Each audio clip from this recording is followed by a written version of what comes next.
Well, I'm trying to go live. It's saying it's got no data. But it's also saying I'm live. And Renee's saying I'm live, but I can't be because at that stage I hadn't said to go live. Curiouser and curiouser. You're live. I'm live. Well, that's interesting. YouTube tells me I'm not. It's lying to me. Oh, well, we'll proceed. Never mind. No, Renee, you were ahead of yourself. I wasn't live, but I am live now. But YouTube's saying I'm not. Have you ever had one of those weeks, Mike? Yeah, it's one of those. Right, okay, I'm going to move things and hope that everything's fine. Oh, what's going on here? Right, let's move you over there. Right, because I've got to get things in just the right spot today. So we'll have that down there. Right, who was first? Chris was in. Hello, Chris. Hello, Renee. Renee was ahead of himself. You actually put in she's live and I thought I can't be. I've not pushed the button yet. But you never know. Hello, Patience. Hello, Carol, and hello, Carol. The Carols are in. Hello, Jonathan, and thank you very much, Jonathan. Much appreciated. Hello, Paul and Deb.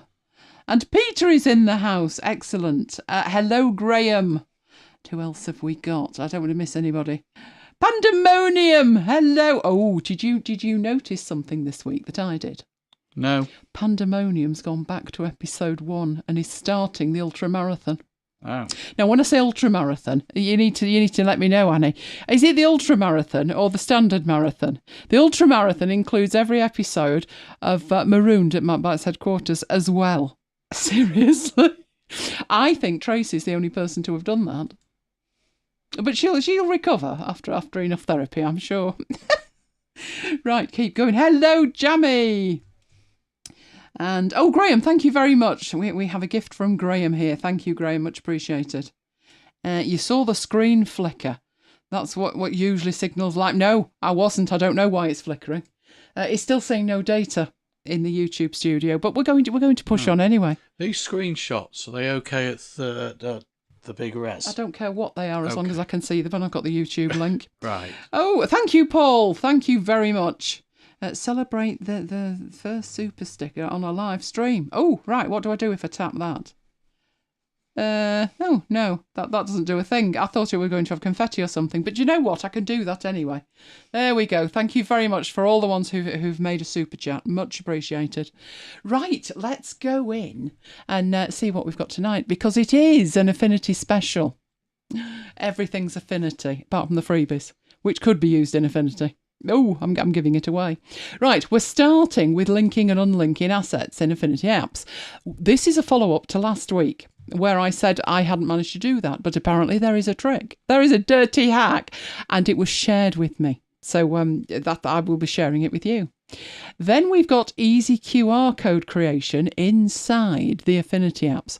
Now, you do need the 2.5 beta for that, but it's there, so we'll have a look at it. Then, once we've got our QR codes, we're going to data merge them in Affinity Publisher. Don't need the beta for that. Well, you do to create the codes, but apart from that.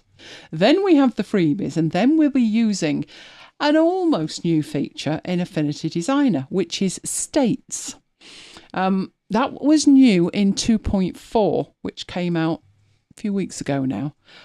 But it was one of those things where I'm like, no, I can probably do it another way. But I thought that this file that I've got that I'll be using for the data merge, the last bit, I thought it would actually work with states. So it's a proper file. It's not one of these demos where we're moving a blue square from the left to the right and that's it. No. It's genuine. It's genuine. It could be used in anger. So that's using states. Then, and this follows on from Renee, who was well impressed last week with Canva, wanted to have different background images, and I said that's easy. So I'll be showing you how easy that is. And although Kim isn't with us at the moment, poor Kim, Slacker Brian rides again in my data, just letting you know early doors. Right, we're broadcasting in 1080p. Make sure you are receiving in 1080p. YouTube did horrible things to me this week. And have you ever used that StreamYard thing? I haven't used it, but the thing we were on last week used it. Yeah, and it was like a pea soup fog. Yeah. And then I checked and you said there's a cog, but it auto hid. So I didn't know there was a cog. Anyway, I sorted it out, but it still wasn't great. Let's just say that. It wasn't great. Right, so the cog is in the lower right-hand corner, handily close to the like button. So you could do both while you're there. And then, of course, there's the request for comments, because leaving a comment lets YouTube know that you want us to be able to keep bringing you MacBites After Hours. Now, this is actually working really well, you know, Mike. If I give you the link, and the link is in there, so off your tuttle, Mike, go and find the link. If I give you the link to last week's show, you could put another comment on it right now. You can't comment on this show, but you could comment on last week's show. Oh, it's all organised, isn't it? Anyway, let's head back to last Saturday. It was a huge day for Mike. Seriously. He had new tech on the way. Now, it wasn't my kind of tech, but if washing machines are your thing, you'd have doubtless been as excited as Mike was. Oh, the unboxing went well. Washing machines are not my thing. They're a necessary evil. Well, yes, it turned into a necessary evil, but don't spoil the punchline. No, his precious soon arrived, and he set about unpacking it. So I left him to it. While I was busy, I was in an alignment workshop. Was it all celebrations for Q1 achievements? I'm putting it down as it wasn't bad. Yeah, I don't like the beginning of the year, do I? No. And yet, I love the weather. It's just I'm not fond of January and February. Anyway, Mike, meanwhile, Washer Boy, was still playing happily with his new toy. Well, he was at least reading the manual. You asked me, didn't you? Didn't you say, do you want to have a go with it? And I just looked at you. I mean, I did use a washer, but it was 32 years ago. And it was an upright thing. So you shouldn't leave me with something that needs front loading. Definitely not. Definitely not. So Sunday dawned. It was a massive day on Sunday as well. But first things first on Sunday, I actually had this on my to-do list to remind me to wish Mrs. Renee a happy birthday. So happy birthday again, Mrs. Renee, for last Sunday. In the meanwhile, it was on to the serious business of the FA Cup semi-final, because the ladies has already qualified for their final, hadn't they? I can talk about Sunday a little bit. Yeah, Sunday not good. It was stressful. It was stressful. We were at Wembley, if you recall. And when the draw was made for the semi-finals, it went quite nicely. Because we could have drawn Manchester City, which would have put an end to the thing, wouldn't it, Mike? Mind you, it'd cost less overall. But no, we drew Coventry City. Now, Coventry City don't exactly... When was the last time they qualified? Was it 87? Don't know. I think they got to the FA Cup final in 1987. That was the last time. So, technically, should have been a walkover. Oh, no. No, it was one of those days. Sometimes words are not enough. But if we were going to use words, they'd be words like this. The last 20 minutes of normal time had it all. Especially for Mike. Trauma, angst, stress in buckets. But let's go back a little bit first. We were cruising. We were 3-0 up with 20 minutes to go. What could possibly go wrong? Ha! I'm glad you asked. Because the last 20 minutes did have everything. Everything that could go wrong did go wrong, and then some. So by the end of full time, it was level 3-3. Yes, they got 3 in the last 20 minutes. Oh, bad words were said, weren't they, Mike? Which meant extra time. Now, this was a crisis, potentially. Lola wasn't pleased. That meant her walk was postponed for the duration. I did consider sourcing something for Mike, lest the stress proved too much, with an added benefit of forestalling his potentially very bad words, which, with the benefit of hindsight, would have been a very good idea. With literally seconds to go, Coventry scored. And we were losing 4-3. Do you know, that used to be the end of it, didn't it? Oh, but it's not these days. Oh, no. Needless to say, like every other match, VAR was called upon. The goal was disallowed for offside. To be honest, it was a dubious decision at best, wasn't it? You said if it had gone the other way, because I always say, if that had gone the other way, how would you feel? And you said, conned. So it did take it back to 3-3, which, while handy, because at least we hadn't lost at that stage, did mean penalties. And what is that saying that I have, Mike, with our lot? Couldn't hit the broadside of a barn. But by some miracle, it went United's way. They now face Manchester City in the final. So don't plan on any silverware this season, is what I'd say to that. That's the same final as last year, and we got stuffed, didn't we? We lost. We got stuffed. Right, so I don't consider it'll go that well, unless the VAR gods smile on them. I did notice that somebody must have been sat at Old Trafford waiting to send that mail, did you? 7 it arrived, to tell us that they'd made it, they're going back to Wembley. I was wondering what the other one looked like, that was almost sent. You know, like the losers' ribbons? They must have had another mail. They wouldn't have sent it, would they? Probably not. There's nothing to say. Anyway, as if all the drama of Sunday wasn't enough. Monday. The week did not start well, did it, Mike? Didn't it? No. Oh. The new washing machine has a leak. Luckily, we are savvy enough not to have the washer in the kitchen or anywhere else that a leak could be catastrophic. Have you noticed in the States they have washing machines in the bathroom? No, we don't do that either. Oh no, that'd have flooded the bathroom and the kitchen. No, but it did still mean that Mike had to deal with it. Let's just say I have taught him well. Isn't that right, Padawan? There is another delivery of a new washing machine this Saturday, tomorrow. So it's a case of watch this space. Now, while you were having success on Monday, what I should have been doing was planning my week. What I was actually doing, well, let's just say I felt better than I did on Monday. So the rest of the day was a complete write-off. But at least Mike got somewhere with his washer. So Tuesday, I decided to rest for the duration on Monday because I knew Tuesday would be amazing. Renee, where do you have your washer? I mean, in the UK, they're in the kitchen. It's as simple as that, only ours isn't. Ours has never been in the kitchen. I don't trust, not front loaders, I don't. And given that this one, well, it wasn't leaking from the front, was it? No. It was leaking from a pipe at the back. So that wasn't grand either.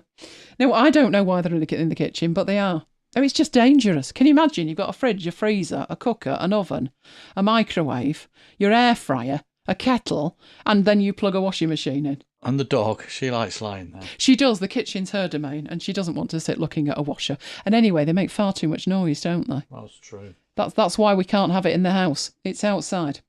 In the utility room, that's Carol. Debs is not in the kitchen, is in the laundry room on the lowest level. Would you say ours is a laundry room? It should technically have the car in it. Yeah. Yeah, but it's got the washer in it.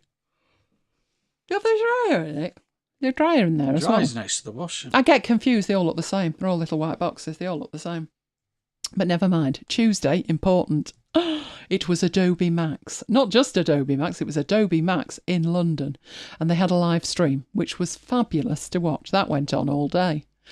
But then we all got a surprise. There's an Apple event. Yeah, this is the missing event from March. They've clearly found their iPads.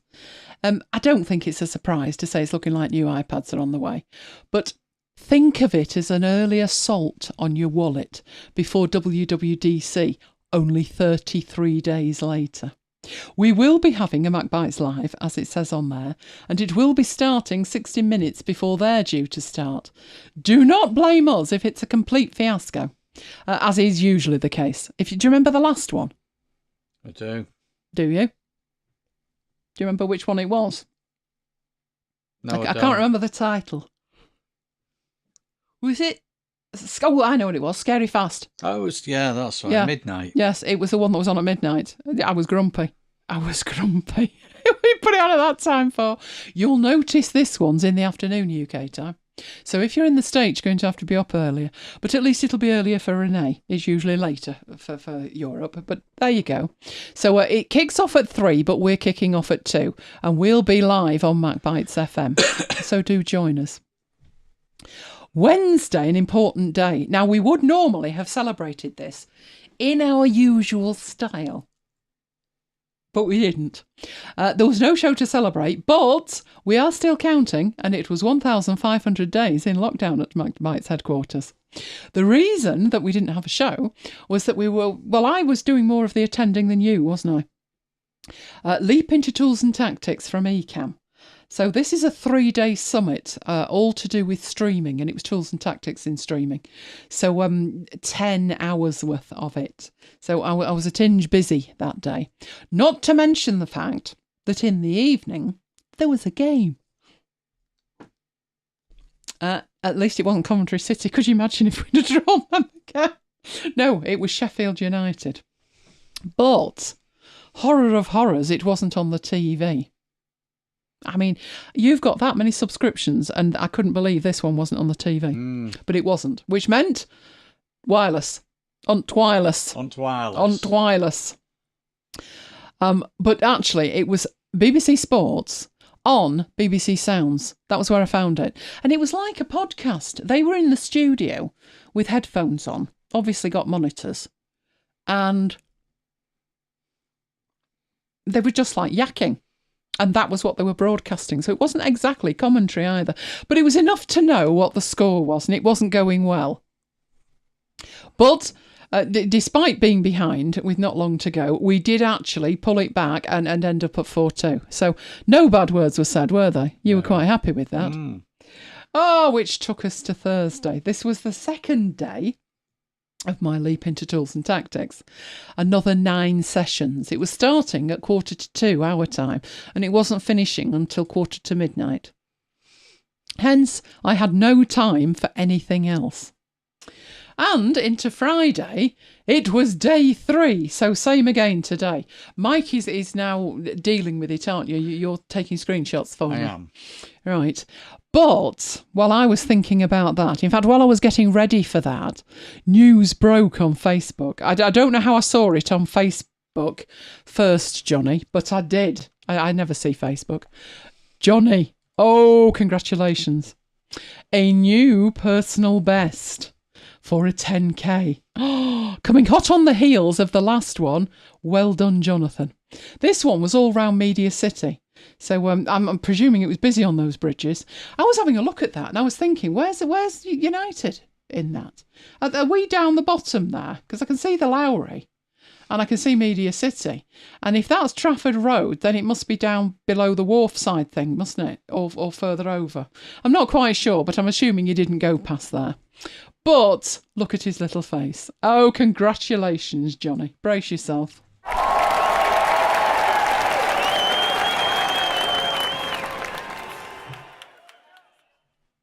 How fabulous. I'm very impressed. Absolutely well impressed. Right. Oh, and then, as if this wasn't enough, I was in like 19 different places at the same time. There was then this big thing that I think I mentioned it a couple of weeks back. The YouTube podcasting. Now, it said 101. So I thought, well, how basic could it be? I don't think it was for our generation, was it, Mike? No. Shall we do the language they used? Dope. It was dope. Sick. It was dope and it was sick. And I'm like, pardon? Are you speaking English at all? Oh, I felt my age. I did. The idea is they want you to put your podcasts on YouTube. So I need you to tell me, would you like the MacBites audio show on YouTube? Would you listen on YouTube or do you listen in podcast apps? Let me know. Put it in the chat. Let me know. Right. What happened then? Oh, normally we'd be awaiting Tesco, but we're not. Because we had so many sessions on, including after hours, we had to put them off till tomorrow, didn't we? Yeah. So we don't even know yet what they're not bringing. In fact, it's that far ahead of them delivering it that we could actually order more stuff, couldn't we? I've not finished ordering yet. Oh, there you go. So he'll be paying a lot of attention tonight. As long as I get it into quarter to 12, by 12:15. It'll be fine. You'll do fine, Mike. I might want something else by then. And don't forget the gift for friend's birthday. That's already in there. Oh, so that's in there. Right, so that was Tesco. Now that's tomorrow, but we're actually going another day ahead. So that's Saturday, but on Sunday, I wanted to get this in early. We all need to congratulate Carol. It's Carol's anniversary on Sunday. So congratulations. I'll probably mention it next week as well, but congratulations on that. There we go. More confetti for you. And it's a shame Kim's not with us because I know she enjoys these things. But we have another blast from the Christmas 23 past. You'll notice most of it's food. Gluten-free food. This was hot on the heels of no gluten-free Yule log in 3 years. We did have a gluten-free Yule log this year. We also had the honeycomb bauble cake. But we also had these and they were delicious.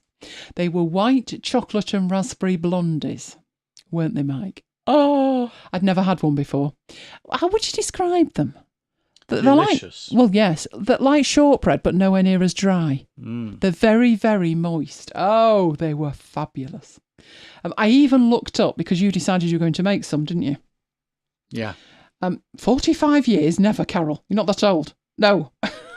Child bride. Yes, definitely. You can't say things like that these days, you know. You get locked up, Mike. I even looked up that stuff that's on the top of them is like a raspberry. It's not exactly sherbet, is it? But it's crunchy. Yeah. So I looked that up. Oh, it's only fractionally cheaper than printer ink. That's how expensive it was. But they were delicious. So if you are gluten-free, I can highly, highly, highly recommend those. Right, okay. So let's have a look at our first session tonight. Linking and unlinking assets in Affinity apps. So last week I showed you linking them. I'm going to show you that again. But now I can show you unlinking. So this was thanks to, and I'm thinking this is Pack Manked 7384, who had successfully unlinked assets on his Windows system by duplicating and generally playing around. So I'll show you how it does work. So as you can see there, I said, neat trick, I'll give it a go and see if it works on macOS. Yes, it does. So let's go and have a look at that. You could do this anywhere, but we'll do it in Affinity Publisher just because we can. So it's having a think about it. There we go. Where's the new dialogue? Oh, that's always on another screen, isn't it? They've not quite mastered that yet. Doesn't matter what I'm creating here because I'm just going to create some assets. So I'll do one of these. And here's our assets. And so this was what we'd done with the Foodie magazine. We did this in Designer and it automatically appeared in Publisher because we have the link symbol next to it. But what I'm going to do here is to create a completely new category. I don't know if I've got one called demo. So we'll have demo and today's date. There we go. Right. All I'm going to do, literally just make some shapes. It really doesn't matter what on earth we do with these. We'll just have a couple of shapes. And what I will do with them, I will put a little bit of different colour in. You know, that's pretty boring, isn't it? So let's have those colours. And what I will do at the moment, you can see these are not linked. So they're only available in Publisher. But if I go into here, hang on, it's this one, isn't it? Add from selection. So I've got the blue item selected. So I'm adding that and I'm clicking on the triangle and going back to the burger menu and adding that from selection. Now, if these had been called something else in the layers panel, that would have rippled through here. You can, if you want to, rename assets in there as well. But at the moment, let's have a look at Designer. We will not have in there, so we'll make an empty file there, but we will look in here. We do not have demo and a date. Not in there. We do have plenty of linked assets, but not demo and a date. So we will hide that. Back in here, we have got demo assets, but that one's not linked, and neither is Mike's branding. So this is the one that we want to link. So we can link it by going up to the top burger menu and link the category. And it becomes linked. And automatically, it doesn't prompt us for anything. It doesn't ask us, what do you want to link it with? It just links it across all of the apps, and it shows that with the chain icon. So if we go back into Designer and we come into here, we now have exactly the same assets that we can use in Designer. So that was the point of linking them, and that actually is probably the most powerful thing.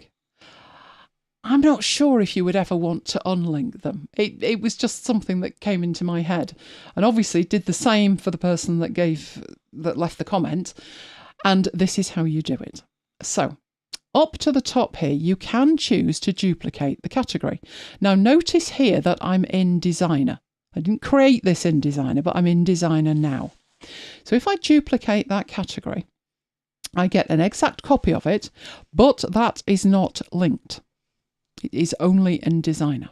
If I go back and have a look at what I've got, you can see it's called the same, but it's tagged a 2 on the end. And I still have my linked copy in here. So if I were to take these, let's bring that to the front, make it smaller. We create another asset to put in there, but this time we'll group them.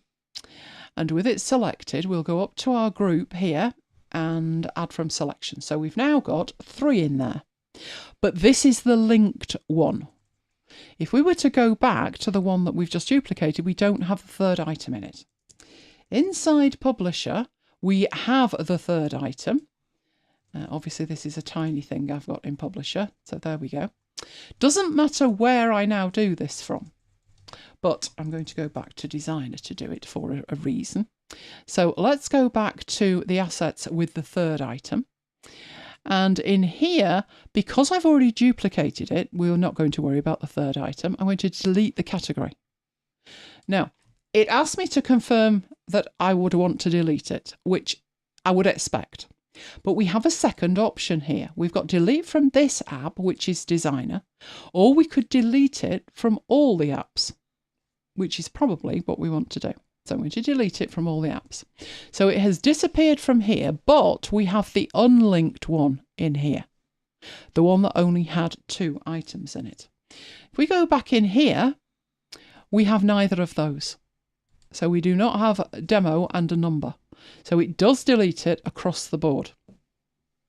Of course, if what you wanted to do, that's my demo assets, that's the wrong one. We haven't got it in there, have we? Let's go back to Designer. If all of that was a hideous mistake and you didn't want to delete it and you've now lost your third asset, you do have a copy of that in here. So with it selected, we can lower burger menu, add from the selection, and very simply, top burger menu, you could link the categories and that would link it across the apps again. So if we go back to Publisher, it is now back in here with the third item.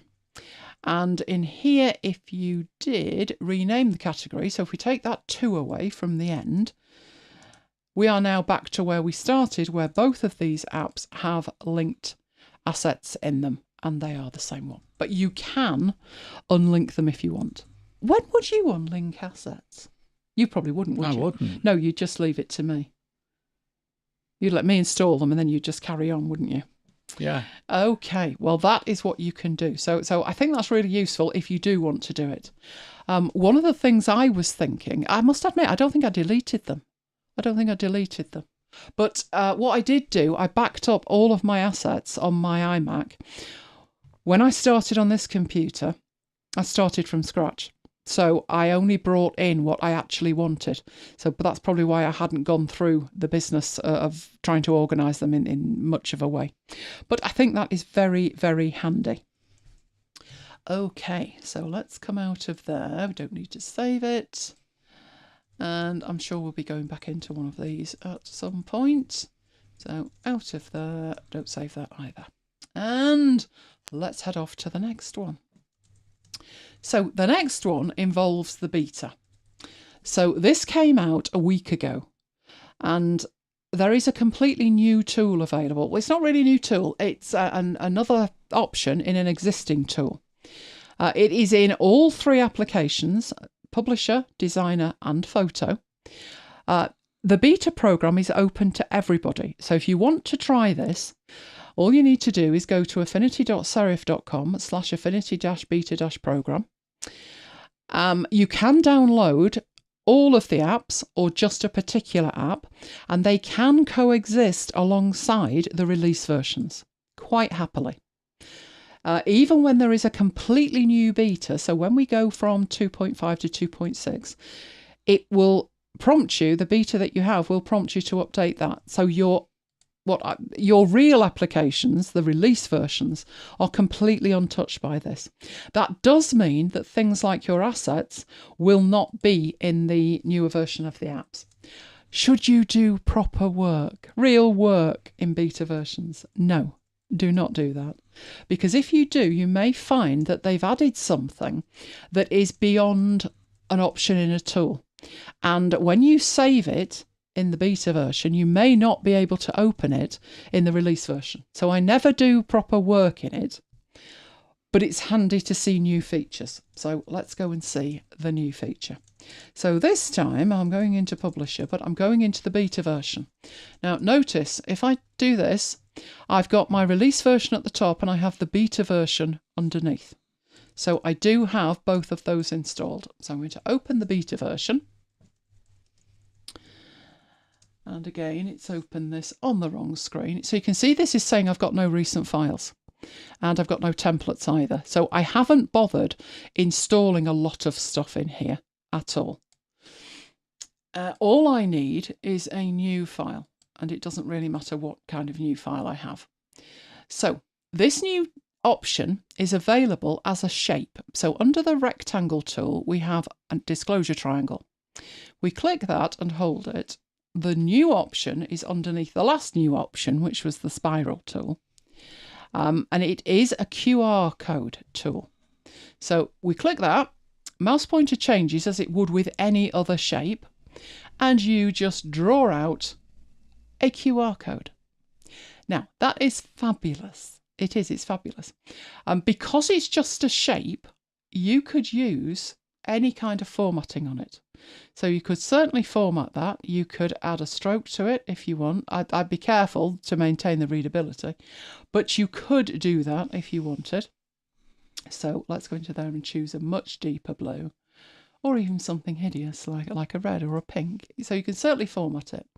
One of the nicer things I think is useful in terms of formatting is to have a gradient on it. And if you noticed, when I use QR codes that are referring to publisher or designer, I have a gradient on my QR code.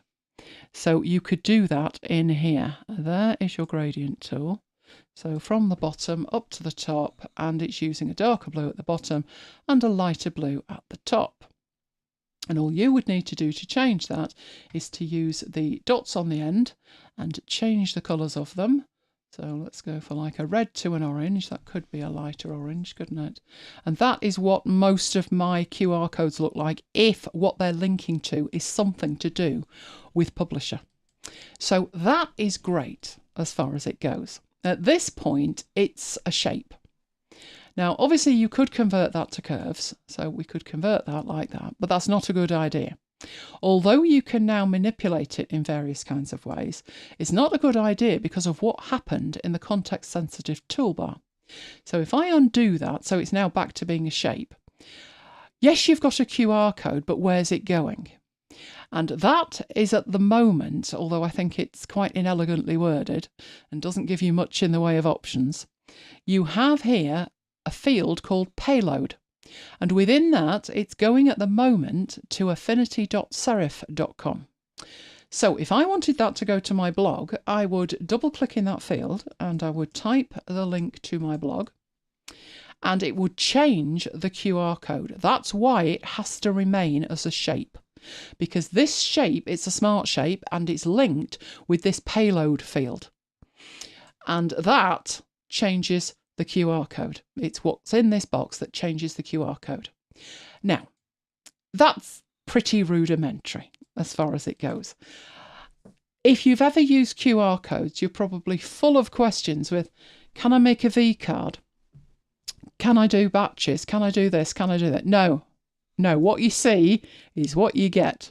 They have said they're aware that people would want to use this with data merge, but being aware of it and actually doing it are two different things, and we're not there yet. That is literally all that can do. So I think it's a great addition. We've got some way to go to catch up with other apps. Now, the thing is, the other apps, which are pretty amazing, are not necessarily cheap. So in the App Store, the one I use is called QR Factory. And when it went from version 2 to version 3, I got some kind of upgrade deal. I can't remember the details. But when I went back, when I built this machine, that's when it was, and I came to download it, I noticed that there's in-app purchases. And while there is a quarterly plan and there's lifetime access for £30, the yearly plan is £15. I think I must have got this upgrade for £10 a while back. So it is subscription, but there is a lifetime deal, if you want to pay £30. I don't know when version 4 would be out, which is obviously a consideration, isn't it?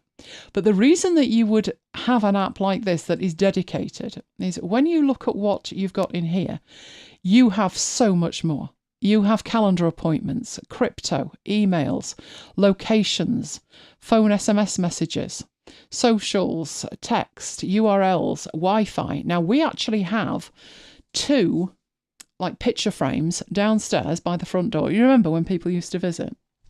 It's a long time. It was a long time ago. It was. Yeah, but we have 2 picture frames, and in these picture frames we have one that is our guest network and one that is our network. And all people have to do when they wander in is just point their phone at the guest network and it hooks them up. The password is encoded in it. So those kind of things, all the QR formats that are supported by the QR system, are available in something like this dedicated QR Factory app. That is what is missing at the moment. Now, how much of this they will look to add, I don't know. It's very, very rudimentary at the moment. In fact, it reminded me of when the beta version of Publisher came out, and it happened to coincide with the same 2 days, I think, that Apple brought out an update to Keynote and broke the PDF links. Bad words were said. So I thought, well, it's not a problem. The Publisher beta is coming out tomorrow, and I'll just do it in there. And when I opened the Publisher beta, the very first beta, it didn't do hyperlinks. Like, pardon? I can make a PDF, but the links don't work. What? So I wrote them a snotogram. A very, very snotogram. And they did add it. But when they added it, the dialog box looked completely unfinished. And that's where we are now. Now, obviously, this is only a beta at the moment. And that is what it can do. It can't do much more. If you want something as detailed as you could have, then you would need a dedicated app. One of the other reasons to have a dedicated app is it can batch create. So you could have a spreadsheet with all your URLs and all your details in there, and it could make 500 or 1,000 QR codes at the push of one button, which is what people were saying in the forum. This needs work. But I think for a quick QR code, it's fine. It's fine. I would do that in here rather than play around with my app if it was just 1 or 2 codes. And I do love the way that I can format it in lots of different ways. I can have in my app a gradient like that, but what I wouldn't be able to have in my app is a gradient where it's going from over here and it's going down there or up here. I wouldn't be able to do that. Those are the features that you have in the Affinity apps. So if your QR codes are literally just a URL and how they look is the most important thing, then I would do it in Publisher or Designer or Photo. It's in all 3 of them. So what I did with that's the basics of it. What I then did was think about this business of, well, what if you did want to data merge it in some kind of way? What would you use it to data merge for, and in what way would you do it? So we'll come out of there. Don't need to save that. And we will go in to here. So for that, which is the creation of them, you do need the 2.5 beta, but as I say, it's totally free. And you can register today and be able to download them. So, moving on. Now, this next bit, you would need the beta to generate the QR codes. You wouldn't need the beta to do the data merge. So, this is data merging QR codes that were created. They were actually created in Affinity Designer in Publisher. So, let's go in and have a look at that. So, now open up, not Designer, need the beta. Oh, Carol's never created a QR code. Oh, but Carol, you've got links, so you need to. Right, beta version, that's what I'm looking for. The beta, that doubtfully will open. Yes, that's right, open another screen, why don't you? Okay, so what I did in here, and I'm not going to make you suffer through me doing all of them because I think there was 27 of them. But what I did in here was I created just one space that I will say I do want an artboard. So create an artboard. I created one artboard that was 2000 pixels square. That's the size I do my QR codes, just in case I want them a bit bigger. But I made this artboard 2000 pixels square like that. Now this is Designer, not Publisher, but you'll notice in here down the bottom underneath the spiral tool you do have the QR creation tool. So I will put that in there and I will scale it to what I want like that. And again, it is linked to affinity.serif.com, but I have a whole range in my, I'm going to need my finder, aren't I, with my data.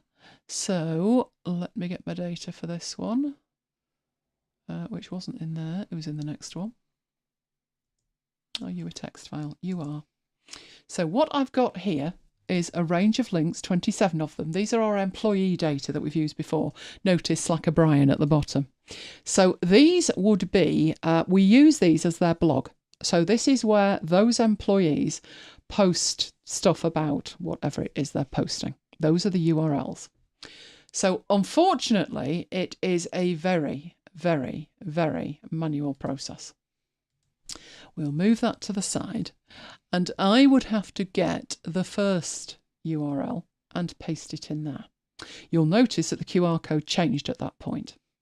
Right, the next thing I would need to do in here is duplicate that. So if I grab that, that's not what we're looking for, looking to duplicate this. Come on. You're not doing that, are you? Okay, we can do it the silly way if you like, which is I've got 2 copies of it now. So I would put it there. I would put maybe 50 or 100 points between it. It would make sense here to name these artboards as well. So this first one was John Smith. And the next one is going to be Emily Johnson. Right, so I need to copy that URL again. So you can see this would get old fast. But Emily Johnson here, and click on the actual QR code. You can see it's saying John Smith at the moment. That's because I duplicated it. So I would need to paste that in and then the QR code changes for each person. So what does that look like for 27 people? Well, what I did was I duplicated the artboards. I created the first one for John Smith and then I duplicated. But I'm not going to make you sit through that. No, who wants to sit through that? What I'll do is I will open the file that I finished. There we go. So let's have a look what we've got. John Smith started at the bottom, followed by Emily here. Slack Brian at the top. So these over here are exactly what you saw in the other one. Each one has a QR code, but I've named the layers. That's important at this stage. I've gone for just black and white as well, because I don't know how they're going to be used. So I could have gone for something pretty, but then maybe they would clash with where they're being used. So I have 27 artboards in there. Each artboard has one QR code on it. And how I got the URLs in there was I literally put them in manually. It took a while. bad words were said. And that was before I got onto the spreadsheet, wasn't it, Mike? Then really bad words were said. But that is how I did that. Now, I chose to do that in Designer for a reason. I could have done it in Publisher and it would have worked, but it just made more sense to me to do it in Designer, because ultimately what I need to create my data merge is an image. I need a separate image for each of those QR codes. And it makes sense to put them on separate artboards so I can use the export persona. So going into the export persona, you can see I have a slice around each one of these because they're artboards and they're reporting that they're 2000 by 2000. And if I look in one of these, you can see it's going to be a PNG and it's going to export at 2000 pixels by 2000 pixels. Not catastrophic if you want to change that at this point. If you wanted them 4000 by 4000 at 144, you could do that. It would be possible, but we'll keep it simple. So each of these slices that we have is because there's an artboard. So you can see down at the bottom, export slices, 27 of them. So I'm going to go in there. Now, I have already exported these once, but I'm going to export them again and overwrite them. And there they go. So there are 27 of those. So if we look at the Finder, this is what we've got. And you can see they were today at 2146. So these are not one that I did earlier. These are ones that I've just done now. And there they all are. At that point, it's a fairly standard mail merge, data merge. So I'm going to save that file and close that down. I don't need to save the other one. This is the point that I'm switching to the release version. I don't need to use the beta now because I've exported the QR codes. I already have the QR codes there. So I'm going into Publisher. And it would make sense with the data that I've got. Let's move this. It's on the wrong screen again. Oh, it gets old, trust me. I'm going to make a business card. So it's quite tiny. Default master. Yeah, right size. Yeah, that looks fine. That looks fine. So I've just got on here one spread, one page that is my business card. Now, for this to work, I'm going to need to hook up this file with some data. And I have a data source. So I'm going to open up my data source and show you that. Right, this got complicated, didn't it, Mike? It was your fault. Mike did clever things with it. It would be. Yes, it was. But it overcomplicated it. But this is the data that you've seen before. And this is the kind of data that you could be faced with. We've got a lot of data in here.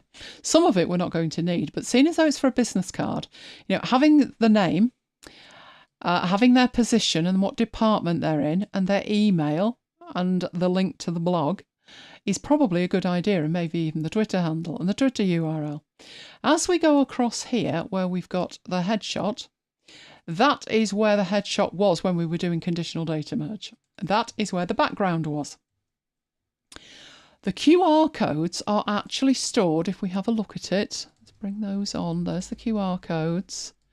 We look at the bottom here. Oh dear, we can't see it all. Right, there we go.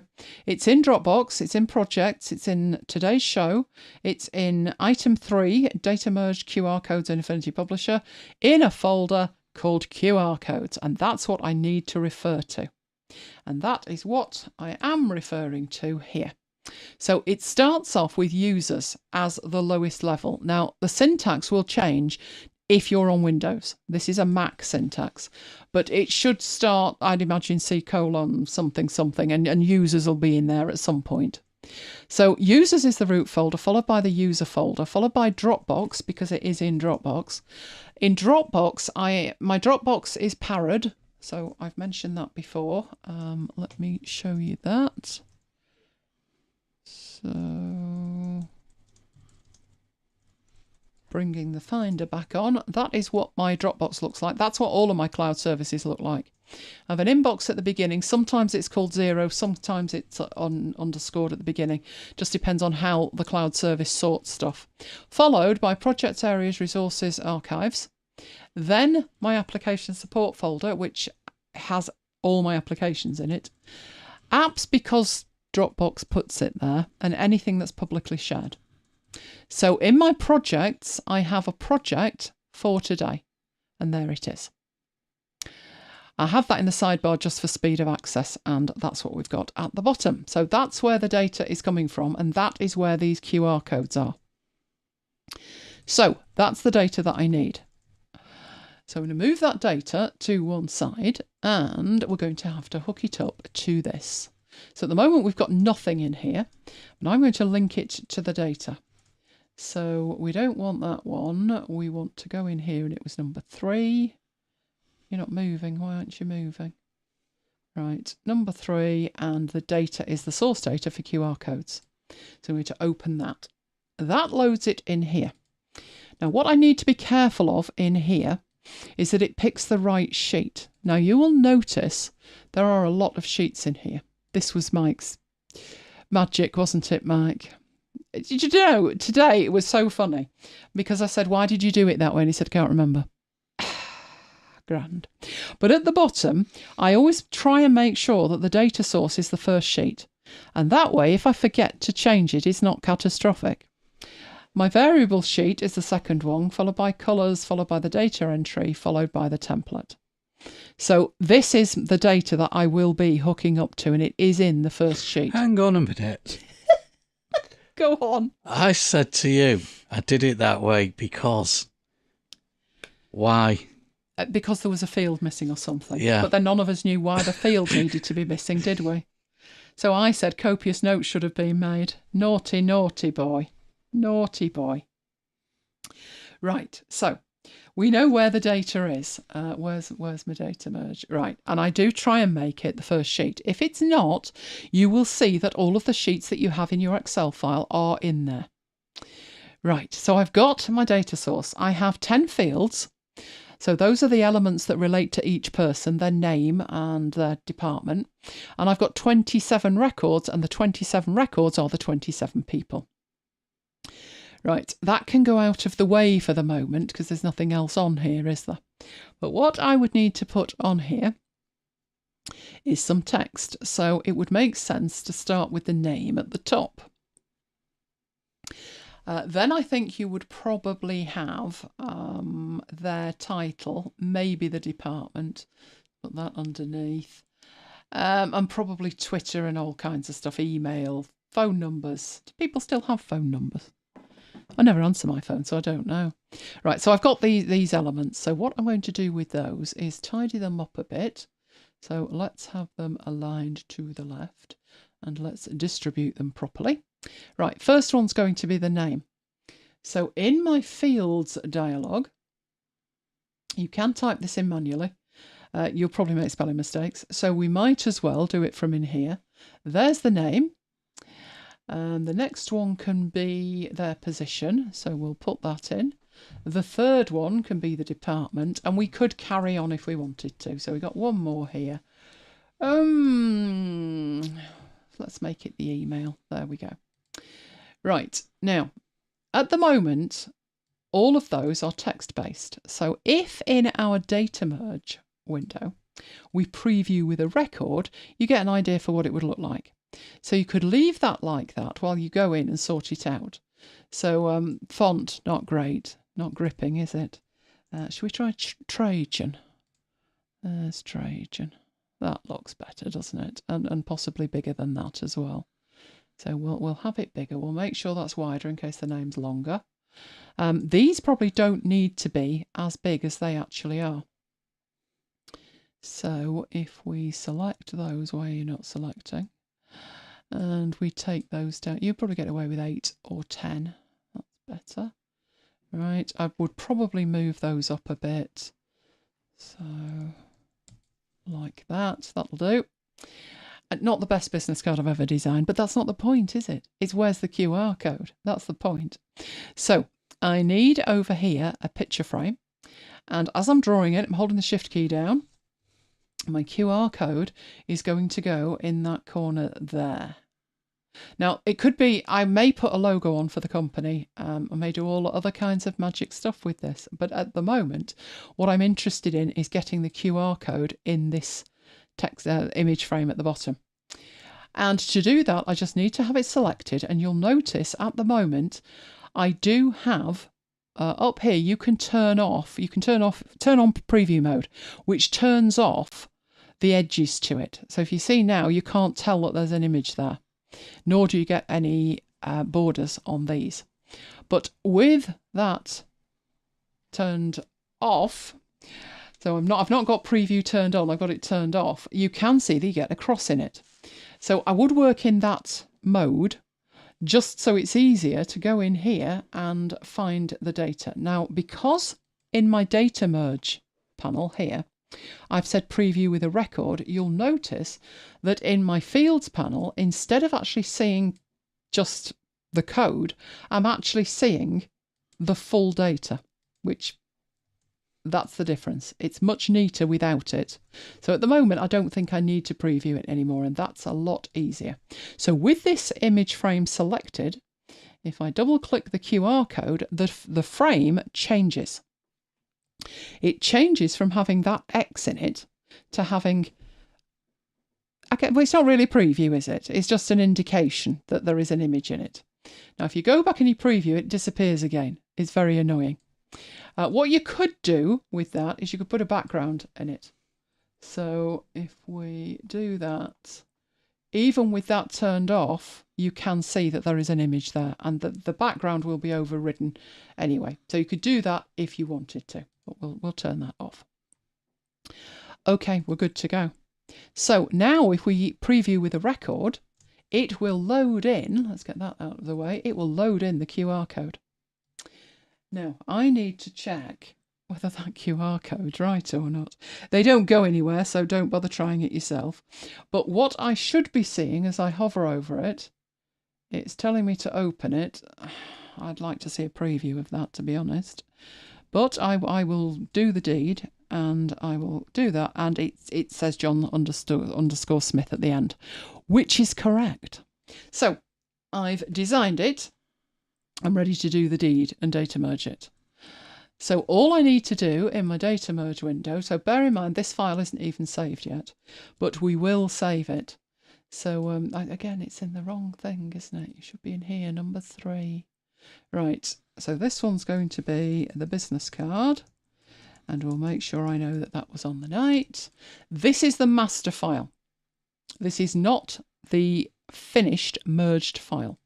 To do that, I'm going to hit the generate button. It's going to have a think about it, and it's going to create all of those. And because Slacker Brian's at the bottom, he comes in first and we get to see him. Right, so I'm going to Control and W, which is go into preview mode, and you can see that it has merged everything, and we have our QR code. So even if you don't want to spend money on a QR code generator, I would suggest that you do if you've got thousands to do, but you could do it without. I would say it probably took me maybe 10-15 minutes to do 27 of them. I didn't do the thing where I created an artboard and then put the thing on, and created an artboard and put the thing on. No, I did one and then duplicated it. But it didn't take that long. So I would say if you're doing maybe less than 50, you'd get away with it. Will they add this into data merge? They'll probably get there. I wouldn't like to speculate on a year that they'll get there. So do we have any questions on anything there? There's a couple of questions. Okay. Renee says, how do you get an image into a spreadsheet, which I've answered, but I will just expand on that. If you are wanting to put the image into a spreadsheet cell to then use in a mail merge data merge source, I don't think it's going to work. No, it's not. Because I've just tried it merging to Word and it's not worked. So if that was your intention, forget it. The other question was from Jammy, which is nothing to do with this, to do with his Vivaldi tabs. Oh, what's Jammy done with his Vivaldi tabs? I have my Vivaldi tabs left aligned. I've noticed they moved the plus to open a new tab beneath the lowest tab to the very bottom anyway to fix this. I noticed that today, and that's not the only thing I noticed, Jammy. They've annoyed me. Naughty, naughty Vivaldi. I noticed that they'd moved the plus, but I also noticed that if you use gestures, you now get this message flashing up at the bottom telling you what gesture you've used. I know what gesture I've used. I did it. So hopefully they'll enable us to turn it off. Best advice, Jammy. Command and T is your friend. Command and T will give you a new tab and you won't have to use your mouse. I know you love your mouse, but that's not the point. Command and T. That gives you a new tab in anything. In Finder, in your browser, in Obsidian. So if you just, a handful of shortcuts can save you a load of time. Because I, like you, if I've got my mouse in my hand, I move it down and I just click the plus and I thought, today, where's it gone? And then I spotted it at the bottom and I thought, that I don't move my cheese. Don't move anything without prior notice. At least 12 months written notice in blood in triplicate. But yes, I noticed they'd been naughty and done that as well. But Command and T. Okay, right. So if you've got no questions on that, it's as simple as that. To do a data merge where you're data merging it with a QR code that was generated in the Affinity apps. Although I decided to do it in Designer, you could just as easily decide to do that in Publisher. But Publisher and data merge and weirdness we'll be looking at shortly. So let's save that one. That's the actual data. So we'll call that cards and save that. Right, let's come out of there. I think we're done with that one. Okay. Jimmy says he thought he'd imagined it. No, they moved our cheese. I noticed that as well. They're very naughty. They should never, ever move my cheese. I get grumpy. Right, so freebie time. Freebies today. These are from Shutterstock, and they are a range of frames that you can use. Story templates is what they're calling them, on Instagram. Have you ever done an Instagram story? No. No, I haven't either. I'm feeling my age at the moment.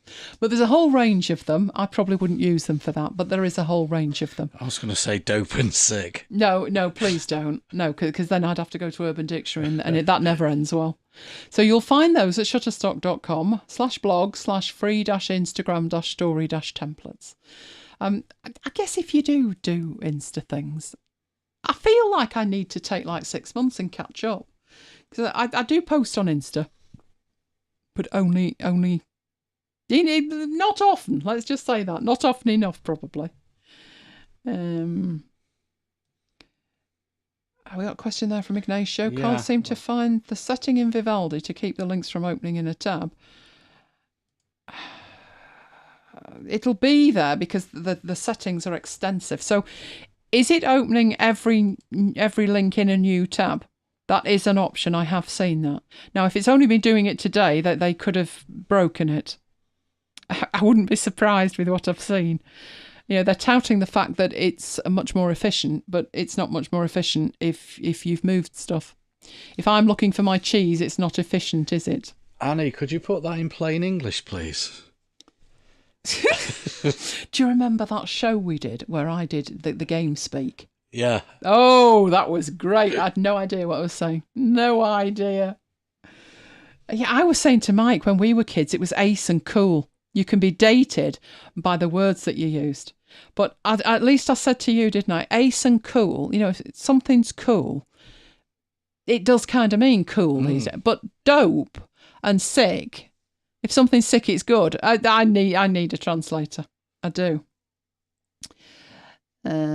Right, so yes, it's opening links in new tabs. You may have overlooked it in the settings. It will be in the settings. Try tabs or try navigation, but it is an option. They could have flipped it with the latest thing. It wouldn't surprise me. I did notice today, I clicked something and it opened a new window. And I looked at it and I thought, what are you doing? But I didn't have to have time. I had about 9 browsers open. I didn't have time to deal with it. So I think this update, they'll probably roll out another one pretty quickly to fix the stuff they've managed to break. Let's just put it like that. Flower Power San Francisco. I said that with Mike as well. Groovy, man. See, that was the 60s, wasn't it? Yeah. But I couldn't come up with much for the 70s, could I? No. I couldn't get past the what do you call it? I don't know. Well, I don't use the name. Glam rock.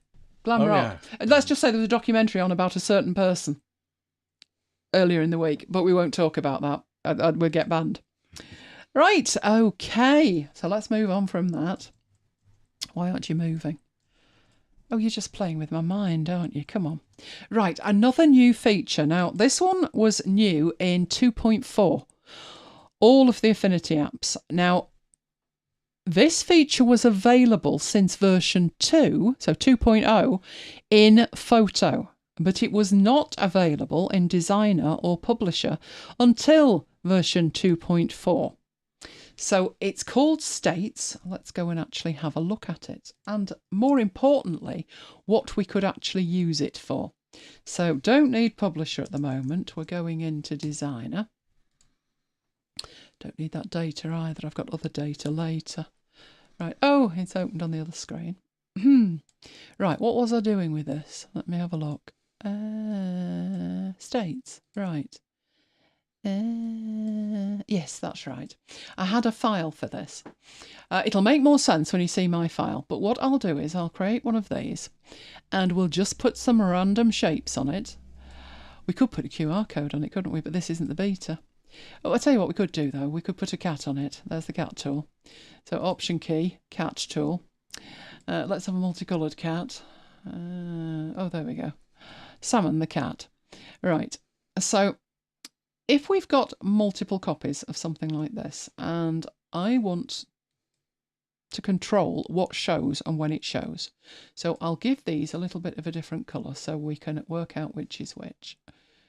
Right, and what colour shall we have you? Green cat. There we go, green cat. Right, there's all the cats. Right, now they're all called cat at the moment. I'm going to change these and call them the colour that they are. So that's cyan, and that actually looks purpley, but it's blue. Blue and salmon. Right. Now, obviously, I can toggle off whether these show or not. So if we don't want to see the blue cat, we don't want to see the cyan cat, we can toggle them off. But once a design starts to get much more complicated, it gets tricky. Now, you've got a couple of things that you can do. So if we were to put these cats up here like this, because I'm going to have multiple cats shortly. So we'll get them all up there, lined up like that. Right. You could say, well, I don't want to see the blue one, I don't want to see the cyan one, turn them off, and say that that is one layout for a client. You could create a snapshot of that. You do that every week, don't you? Yeah. It's all come back to us now. So a snapshot enables you. So we'll have a green and... When I remember. Salmon cat. Well, if you don't, I do. Right, green and salmon cat. Right, that's a point in time snapshot. It's a point in time backup. I now go into here and I turn these two on and I turn the other two off. I come back into my snapshots and this time I'll call that cyan and blue cat. Right. Now what I can do, because I've got two snapshots, is I can toggle these on and off. I can go back in time. So this is the one that's active at the moment, but if I click on the green and salmon and I hit on the tick, it takes me back to the layer state at the point I made the snapshot. That's pretty good. Is this new feature better than that? Yes. Yes, it is. So we'll see in what way. Oh, Jammy's only just learnt about snapshots. Snapshots are cool, Jammy. They do not exist in Publisher. There is a video on my channel that I will explain how you can dirty hack that and fix it. They are similar to Scrivener snapshots in terms of they are a point in time backup of a file. So if you have revision 1, instead of saving your file as revision 1 and then making a copy of it and starting work on it, and that becomes revision 2, basically all your revisions or your snapshots are within the same file. That is incredibly useful if you've got like 3 different versions for a client, because they're all in one file. But there are limitations with it. If the client says, yeah, I love the green and red one, all right, but I want more green cats and red cats, then obviously I could create some more cats. Like that. He then says, well, can I just see the blue ones again? All right, then I can go back and I can apply the blue snapshots. And he said, no, I'm quite right. I want the green and I want the salmon. So I go back to the green and salmon and I apply that, and I don't have the extra cats. And that's because I would have needed to create another snapshot with the 6 cats on it. So, I'm loving this. Snapshots are dope. You're winding me up, guys. At least I now know what it means. Now I've looked it up. So snapshots are great as far as they go. But this alternative feature called states could be more flexible depending on your circumstance. So if it's revisions, I would say snapshots are probably the way to go. But with our snapshots down here, we're going to leave those alone. But what I will do here is I will do what I've just said, and I will create here multiple cats. So we'll have them different sizes as well. And we'll have some green cats. Now, at this point, I don't have a snapshot of that. Just so we have, I'll put one in. All right, I'm just going to put red and green cats. All right. There are problems with this snapshot window. You can't, can you even rename them? No, I don't think there's a way to. Can you double click? No. You can't reorder them. You can't rename them. It's pretty primitive. Oh, I do wish they'd get their act together. It's the little things in Vivaldi that make it so amazing. And in here, it's like, no, that's what you've got, and that's it. And like, yeah, but I want that one at the top. Well, you can't have it at the top. You'd have to delete the others and then recreate them. So that way madness lies. Don't do that. Right, but what we do have in here is the state option. Now, with states, you can have there are 2 ways of doing it. One way is much more similar to snapshots, which is you can capture a state. So you can see in here, I've got all of these cats, and I could capture a state there. So I've got my options up here. These are I can add a new query. I can add a captured state. So if I do that, it says enter a name for the captured state. So that would be the red and green cats. And you can see that is what that looks like. So if I now go back and we go in here and we apply that, but then I want to apply this, then technically I should be able to apply that.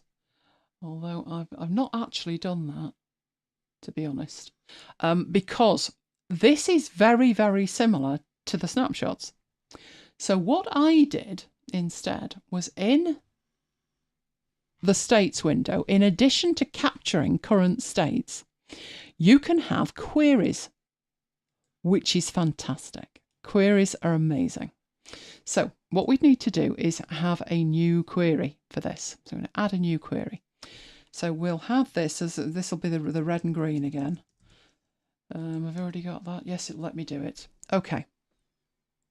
Now that is the query, but at the moment it probably wouldn't do anything. It just toggles everything off or everything on.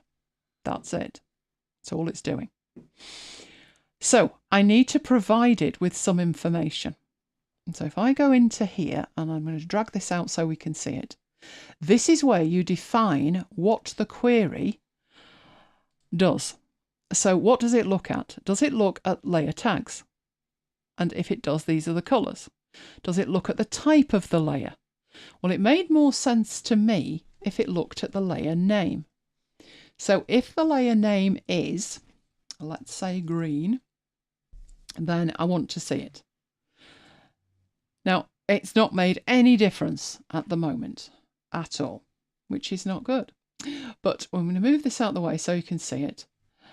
Oh no, that won't help, will it? No, I'll put it there because we need to apply it. So what we've got up here is hiding the green. So we've said green, but this decides whether you see it or whether you don't see it, like that. So it's hiding, it's toggling on and off any layer with green in it, any layer at all.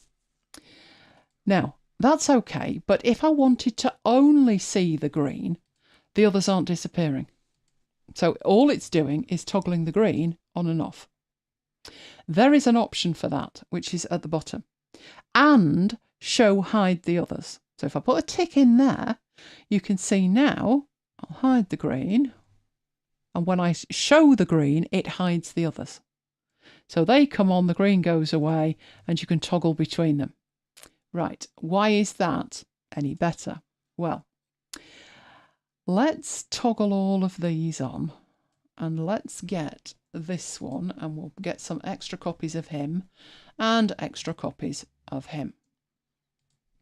Right, I would need to make a new snapshot with the extra cats if I wanted this to be able, if I wanted to be able to return to this state.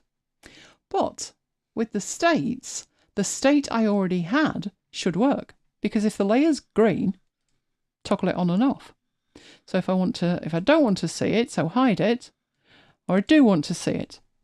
So they're incredibly flexible. Having a query means that you may not need to use as many snapshots. If your alternatives, depending on what you name your layers, if your alternatives are clearly labelled, and you can get as advanced as you like with this. You can see there's regex expressions in there that we talked about a couple of weeks back.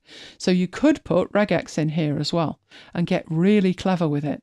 And you could choose the layer type and you could do it by colour code. So snapshots are great for revisions, but if this is a living, breathing document that you're adding things to and you don't want to have to keep going back and checking your snapshots and remaking them, then states can be really useful. Right, do we have, is that a question? When you're saying, can you duplicate the screenshot? Looks like a question, yeah. Do you mean screenshot or do you mean snapshots? I think you mean snapshot. I don't think you can. It's one of the limitations. I didn't realise how limited they were until I started really seriously working with them. Pretty much what we do with a snapshot is Mike generates revision 1 of his YouTube poster and then hands it over to me. And you make it look nice. I make it look nice, and then I make another snapshot. And then so he can choose, I will turn it back to the state it was in when he'd finished with it. And he looks at that, and then I apply my snapshot, and it updates it to how I've applied it. For something like that, which is a revision to the entire document, a state wouldn't work. There would be no point doing it as a state. So for revisions, snapshots are the way to go. But for living, breathing documents like this one, where you may decide, you may have something like my avatar, which has stars on it. If you're adding extra stars and the layers are called star, star, star, star, then rather than have to create extra snapshots, you could just say, if the layer is called star, let me toggle it on and off. So they are similar in terms of what they can do, but they both have a function. Right, so that's what states can do. Let's have a practical example of that now. So we'll get rid of our cats. We'll save the cats. There's the cats, right. And we can close the cats. So I have a file that I had been working on, all right, which is my starting point file. So what I have on here is these squares. So this is going to be used in the next demo, which is the social media post with the different backgrounds. So what I've done is I needed to make sure that the same place in all of the images, the bit where the text is going to go, was in the right place. So if we look at this one here, this number 2, right, this image in the background has got on it a mask. So if I take that off, you can see that this image is much wider than that. And I did that because in here, you can see, I mean, apart from the fact it's got the word note on it because I masked it, but you can see this could be moved. So I wanted it in the middle and I wanted it masked. And I wanted to make sure with my red frame that the note area was sitting on top of the note. And in this case, it is. So that's what I did with all of them. And this shape, that's just an outline, it's just a shape drawn with a rectangle tool. But this shape is called note area. And each one of these notes has a notes area in it. So some have a group, some have more. There's a group for number 8 and there's a notes area. Number 7, there's 7 and there's a notes area. This one has a mask on it. There's 6 and there's a note area. And notice they are all called note area. So, knowing that, and each one is a separate layer, we could go into our states, and I've already got one, so I'm going to drag it across and we'll start again. What I want is a query, and this is notes. I think it was note area it was called. Right. So my query is, need to open up my query and tell it what I need it to do. Now I could limit this if I had note area named as something else as well, like a text frame, then I could limit it just to a shape by going into here and saying the layer type where it's a shape. And if I do that, you can see that does toggle it off, but we've no guarantee that it would toggle it off. And it may toggle off too much. So I'm also going to say, and the layer name is note area.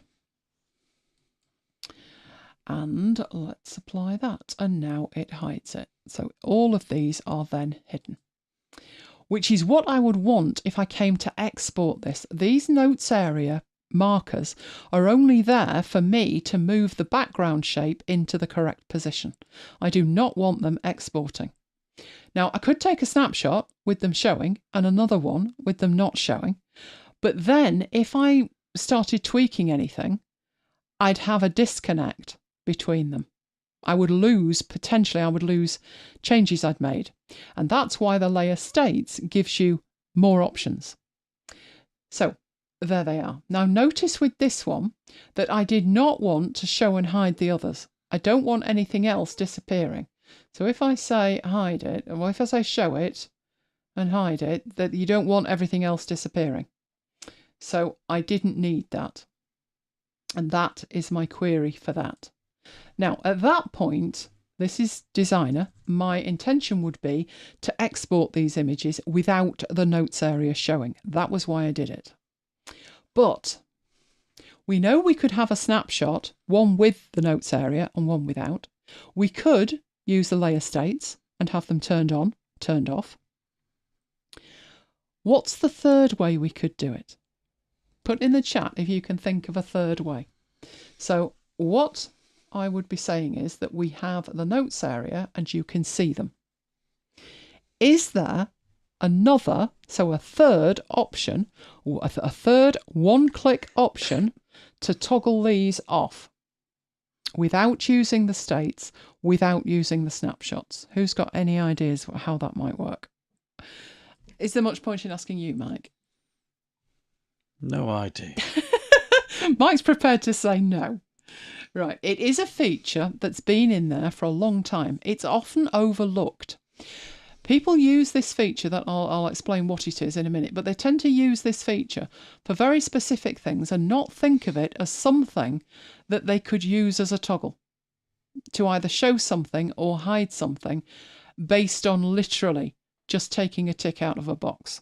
So select same. You could use select same. It would depend then that they were the same. With states, it wouldn't matter if they were the same or not. So if we were to grab that one and make the border green on that, because it's a layer and it's just called note area, it wouldn't actually matter. So yes, at the moment it would work, but not if they were different colours, it wouldn't work. Layer colours. No, not layer colours. Not print screen. No. Right, you would need to do something with it first, but you could do. So I've got one I've done, but I will do it on this one. So I'll get rid of this. Right, that is my note area, and it's called note area. So the backgrounds were from, oh good grief, where did I get those from? Let's have a look. I think I got them from Envato Elements. Right, so I've got this one here. Don't even need all of these others because all of these others at the moment are nothing other than shapes. There is no link between them. But this one, if I were to make it a symbol and then copy it and paste it into place on all of the others, so you do have to think about this in hand, right? Each one of those is now a symbol. Then all I would need to do is to go into one of them and toggle it off, and all of them disappear. So there's always multiple ways to do it. That is a method that was there in older versions. The states is a new way of doing it, but there could be benefits to having it as a symbol. If you did want to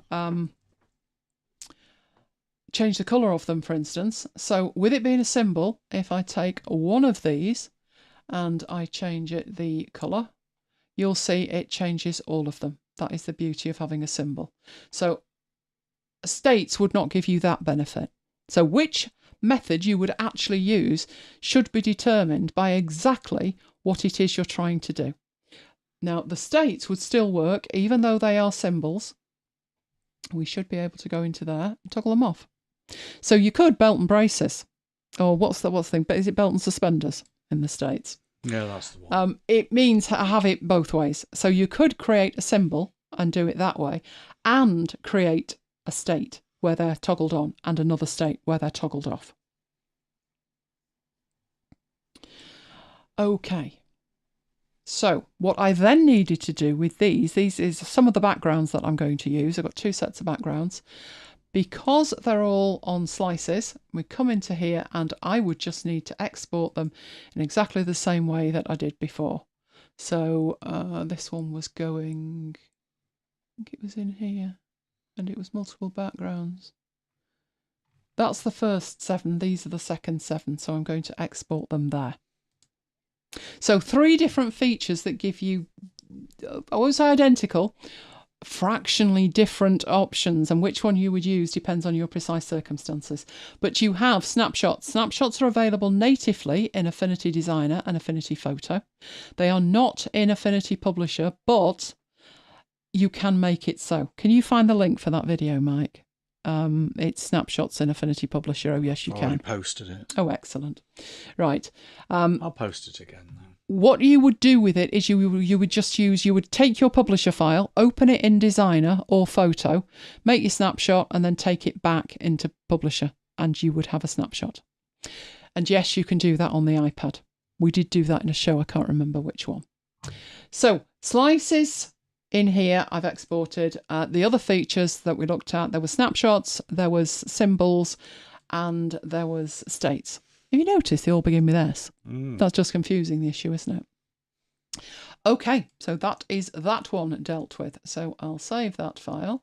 We will come out of there and head off into the last thing. So I did that.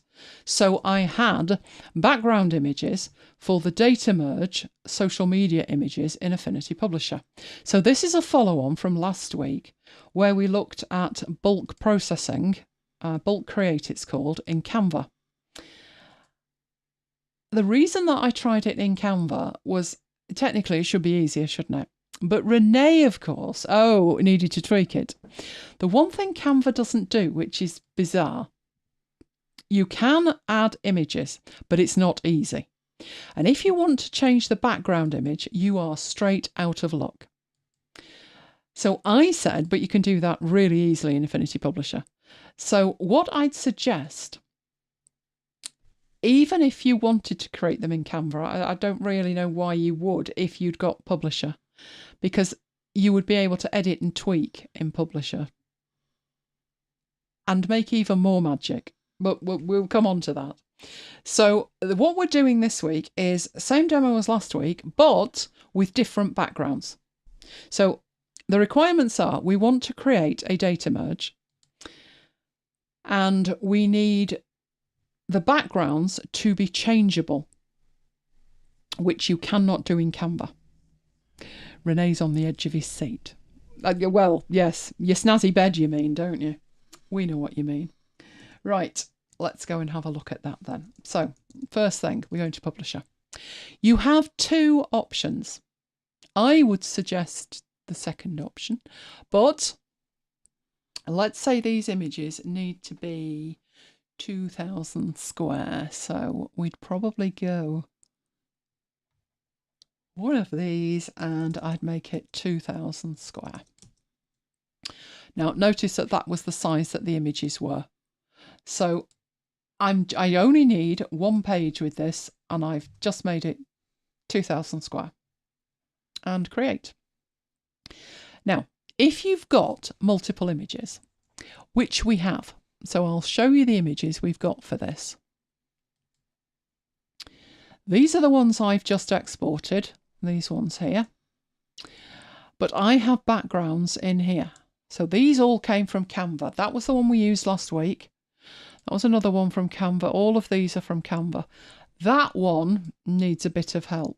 It's slightly off, but there they are. So 7 very different backgrounds. You could add those as 7 different pages, but that only works when there's a handful. It does not work when you've got dozens and dozens and dozens of them. So what we need to do in here is make sure that however many backgrounds we've got, we could have 2000 if we want, we only need to design one layout in Publisher. So this is our one layout in Publisher. So all we need to do with it is get some text. So I'm guesstimating where these need to be. I could bring one in and have a look at it, but well, I'm guesstimating at the moment. So that there would be my headline. It's going to need to be considerably bigger than that. And probably considerably bigger than that. So let's take, that's not bad, is it? Right, so the headline there, that would probably be centered. And I would then have, and I'm using the same data as last week, so I had a tip. It was 7 tips for Affinity Publisher, if you remember. So I would have that in there, and I'd probably have that a bit smaller. All right, that's all I need to do with that. If I'm only bringing 2 things in, that's all I need. If you remember last week, I did have another one. And the other one I had was a number that appeared up there. And that would be much bigger than that. Let's have a look at that. But that is just a number. So I'll just put that in and move it over there. Now, how good that looks where it is on the images I've got is probably debatable. I'm just making sure I've got the same data as last week. Because it was Affinity Publisher tips, I do recall, let's jazz this up a bit. What have we got in terms of fonts? Kind of thing you see on Insta. That kind of thing. Yeah, the stuff you can't read. Yeah, like that. Oh, but we'll go with that. We'll go with that. Was that headline? Well, that didn't work well, did it? Oh, what was that called?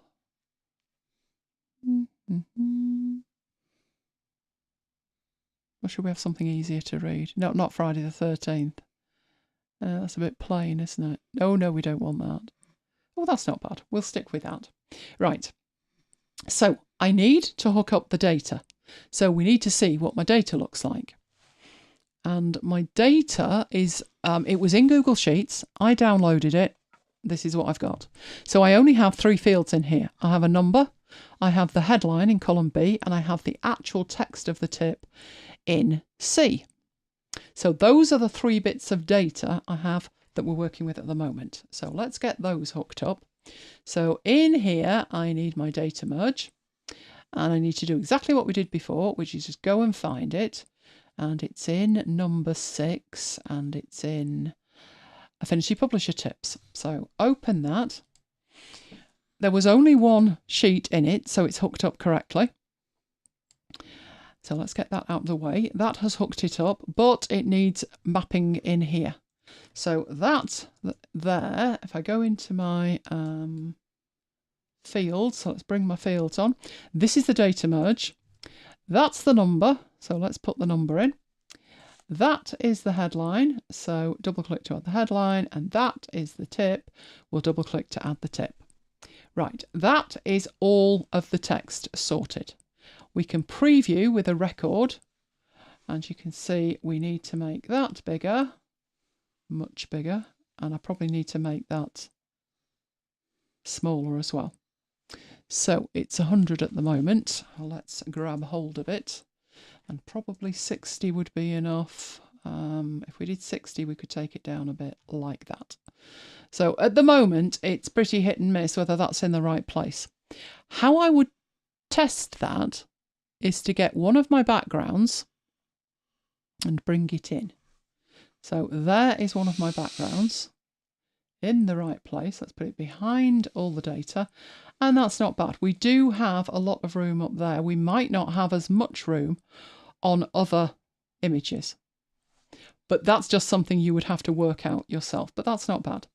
But if we merged it at that stage, everything would have the same background. So if you want to see that, let's generate it. No, I do not. But everything has the same background. So the tips are different, but the background is the same. So at that point, that's what Canva can do. So let's come out of there. Don't want to save that. What I do want to do in here is grab these and change the colour of those. I do have in here Affinity branding, and we probably want that to be publisher primary colour, like that. Okay, so not bad as far as it goes. But this image, let's get rid of the image.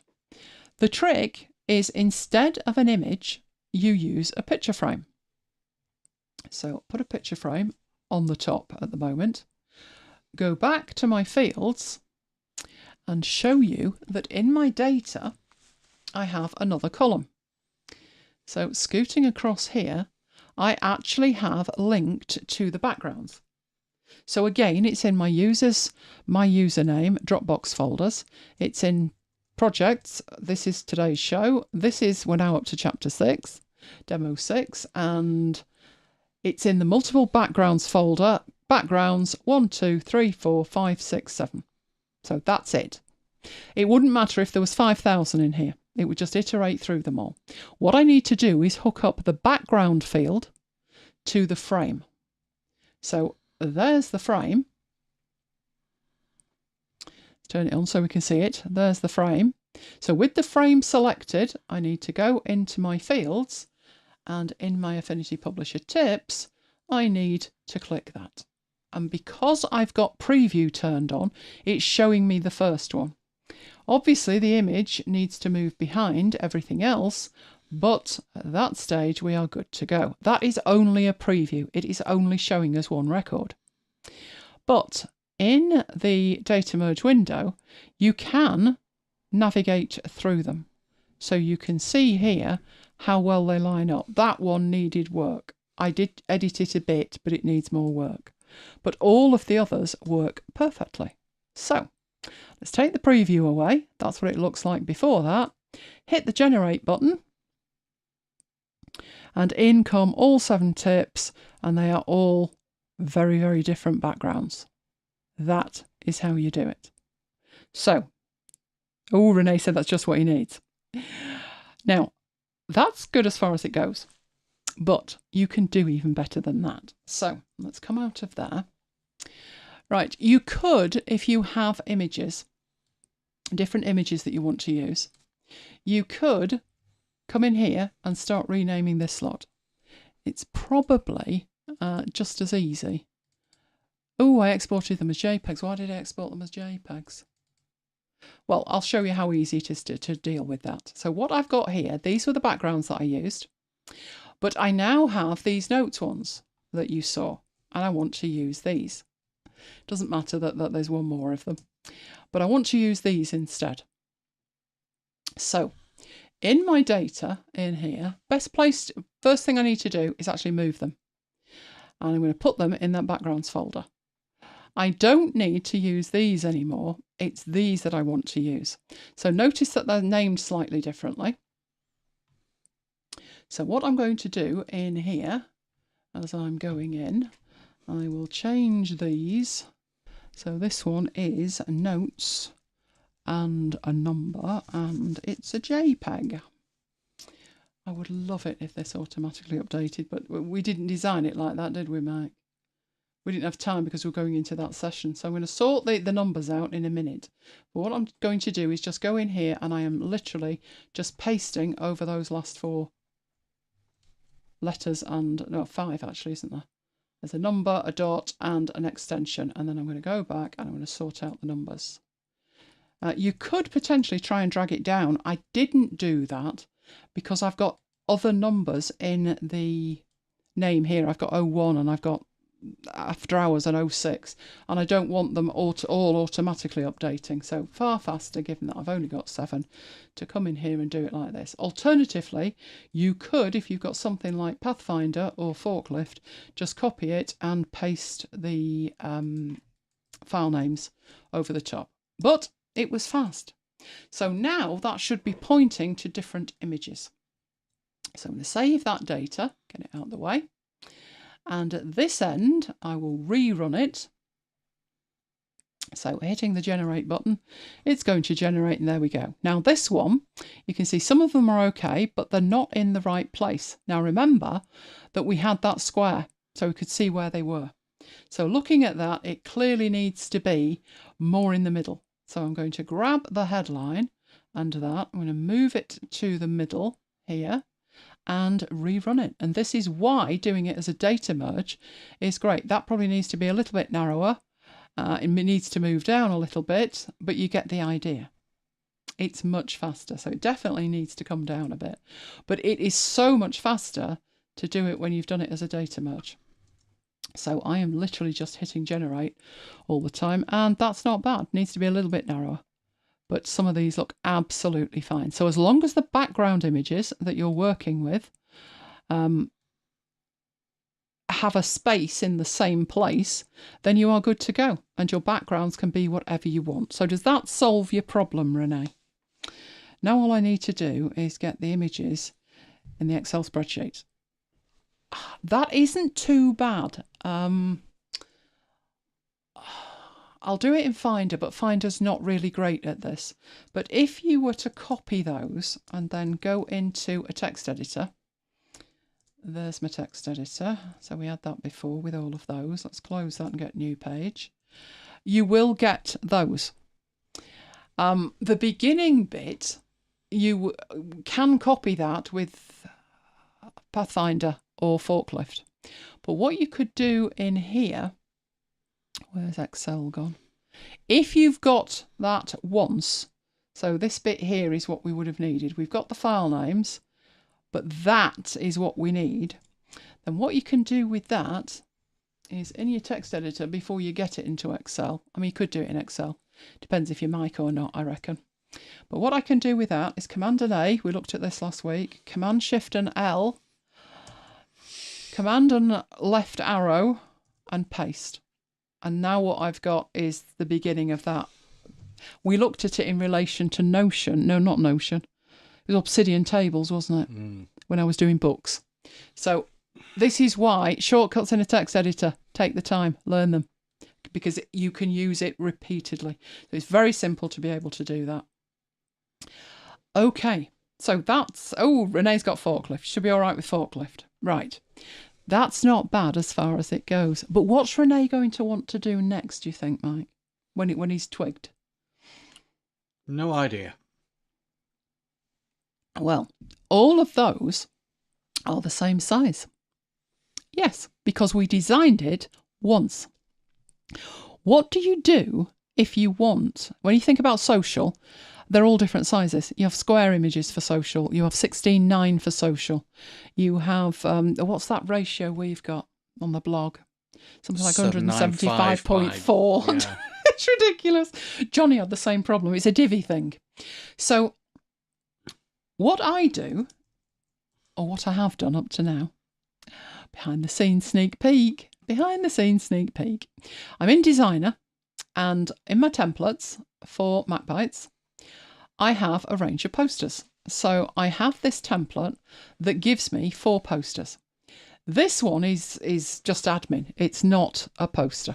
This is where I put in the information. And if I do put the information in, like for tonight, 0217, it updates across all the artboards because it is altogether now a symbol. Here are the symbols. There's a background, there is a show number, and there is a date and time. So if I change the date and time in here, have you noticed I've not updated that from 2023? There we go. It updates all of the posters. But what's the problem with that? The problem with that is I need to say File New from Template, choose the template, and go in and do all of that manually. Now, we did debate a while back doing it as a data merge, but there's problems with it. In Designer, you have the export persona.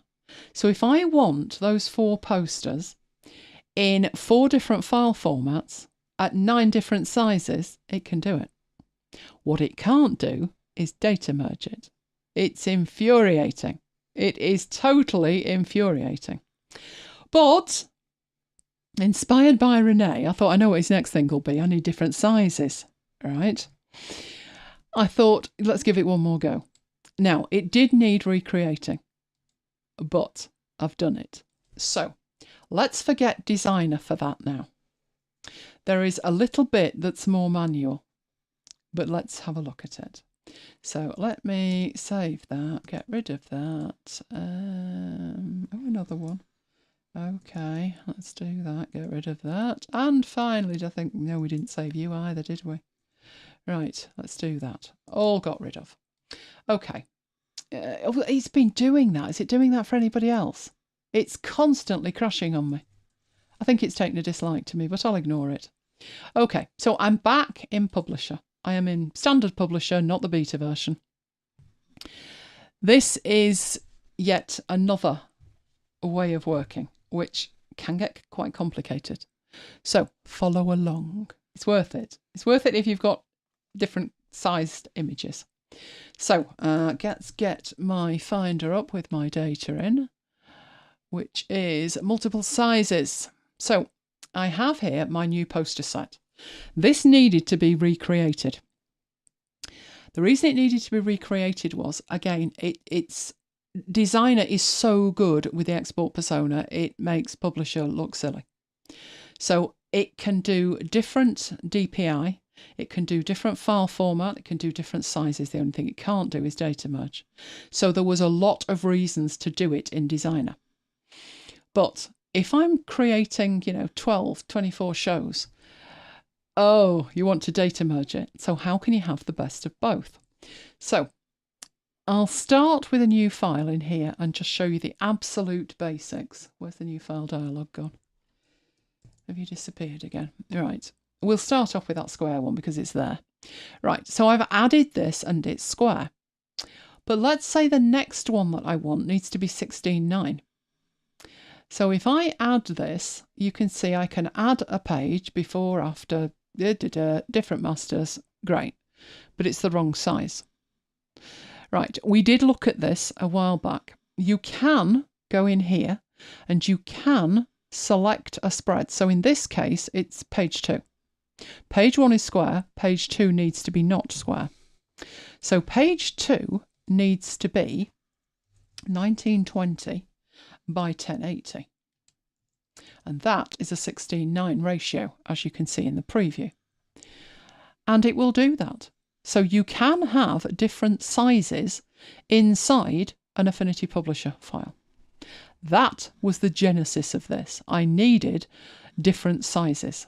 Now, it wasn't enough to have the 4 sizes that I had in Designer, because Designer can make magic with the export persona and Affinity Publisher can't. So let's come out of there and show you what I ended up with. This was what I created. I had to create in here multiple pages that look the same size, but they're not.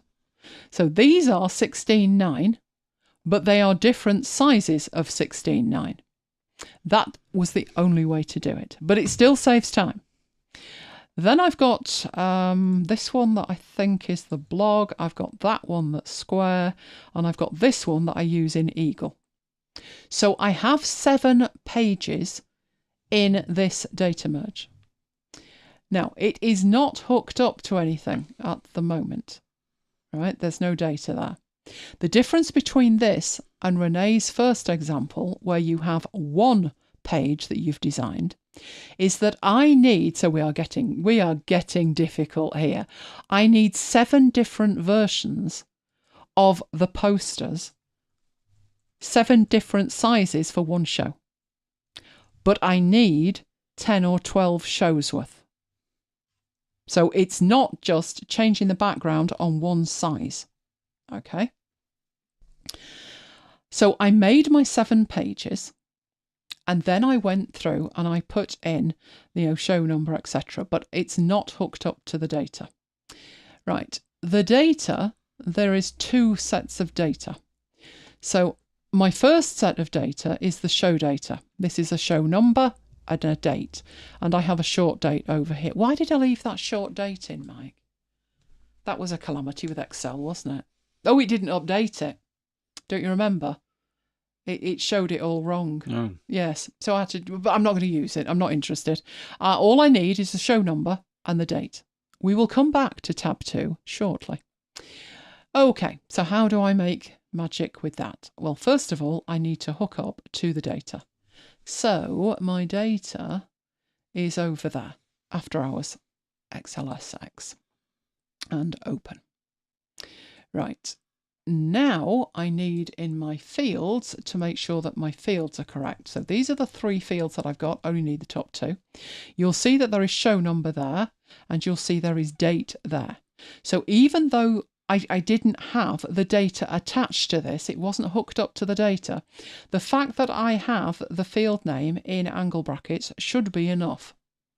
So if I preview it, you can see that on page 1, we have 223 on the 6th of September, 223, 223, all the same dates. So what I've managed to generate at that point in this file, although it's not merged yet, I've got 7 different posters with the same information on them. The same show number, the same date. But obviously, what I need is a whole gang of posters for different shows. 7 of each. That is really simple, because if we look back at the data that we've got, we have data for 16 shows. There's 16 shows there. So we need 16 times 7. Can you see why I don't want to do it manually? Right, let's come back into here and let's get our data merge. So I no longer need to preview it. All I need to do is generate a new file. So hit generate, it will toddle off. Now it's complaining about the images, but no, I don't want you to reduce this file size because I can literally bin this when I've done. This file is the merged file. I have all of the colours in all of the sizes. So let's go up to the top. There's 223, 1, 2, 3, 4, 5, 6, 7. When I come on to the next one, this is page 1 of the original file. 1, 2, 3, and so forth, up to 7. And then it starts again on 225. So I have all the pages or images that I need. But how do I get them out of here named correctly? Oh, this is where I want to be in Affinity Designer. But I thought, no, you can do this. You just got to persuade it. Right, I would go to File and I would go to Export. And from the export file format, I would choose PNG because I want them PNGs. And it's having trouble thinking about it because there's 112 of these things, 7 times 16. But I just want them all. So all the pages. And I'm not making any changes in there. I'm just going to say export it. Right, now I need to put that where we were, which is in here. So I will put it in a folder. Right, I'll call it posters. And that's where we'll put these. Now, untitled. Not great. But what should I call it? Because I can't say name the first 7 with this show number and the second 7 with that show number. So it really doesn't matter what it's called. You can't live with that. So untitled will do. And I will save it. Right, it will have a think about it because I mentioned there's 112 of them. So I'll get the posters up here and I will show you what's happening in the background. Here are all of the images being generated from Publisher. So first one, 1, 2, 3, 4, 5, 6, 7. 1, 2, 3, 4, 5, 6, 7. 1, 2, you get the idea. Right, we've got 7 images, but the names are wrong. Oh no. Right, what can we do about that? That was why I had a second sheet. This needed Mike's Excel magic, didn't it, Mike? So what we do in here is we put the start number of the show and how many posters we need. We also need to tell it what sizes those posters are. And those are the sizes they are. What that generates in column A and B is it has the show number, so 223, and then in there we have 224. 1, 2, 3, 4, 5, 6, 7, yep, that is correct. And in this column we have what I want the file name to be. This is what the file name should be. And there's 112 of them. So all I need to do, this is a holistic demo by which I'm going to use a different app, but I've copied that and I'm going into a text editor and I am pasting in those names. That's what the names should be. 119 of them in there. That was 112. Never mind, has that worked? 1, 2, 3, 4, 5, 6, 7. Yes, it has. Right, so there are the names. I might not have merged all of them. I don't know. Did I have more there than I've actually merged? I've got 112 in here.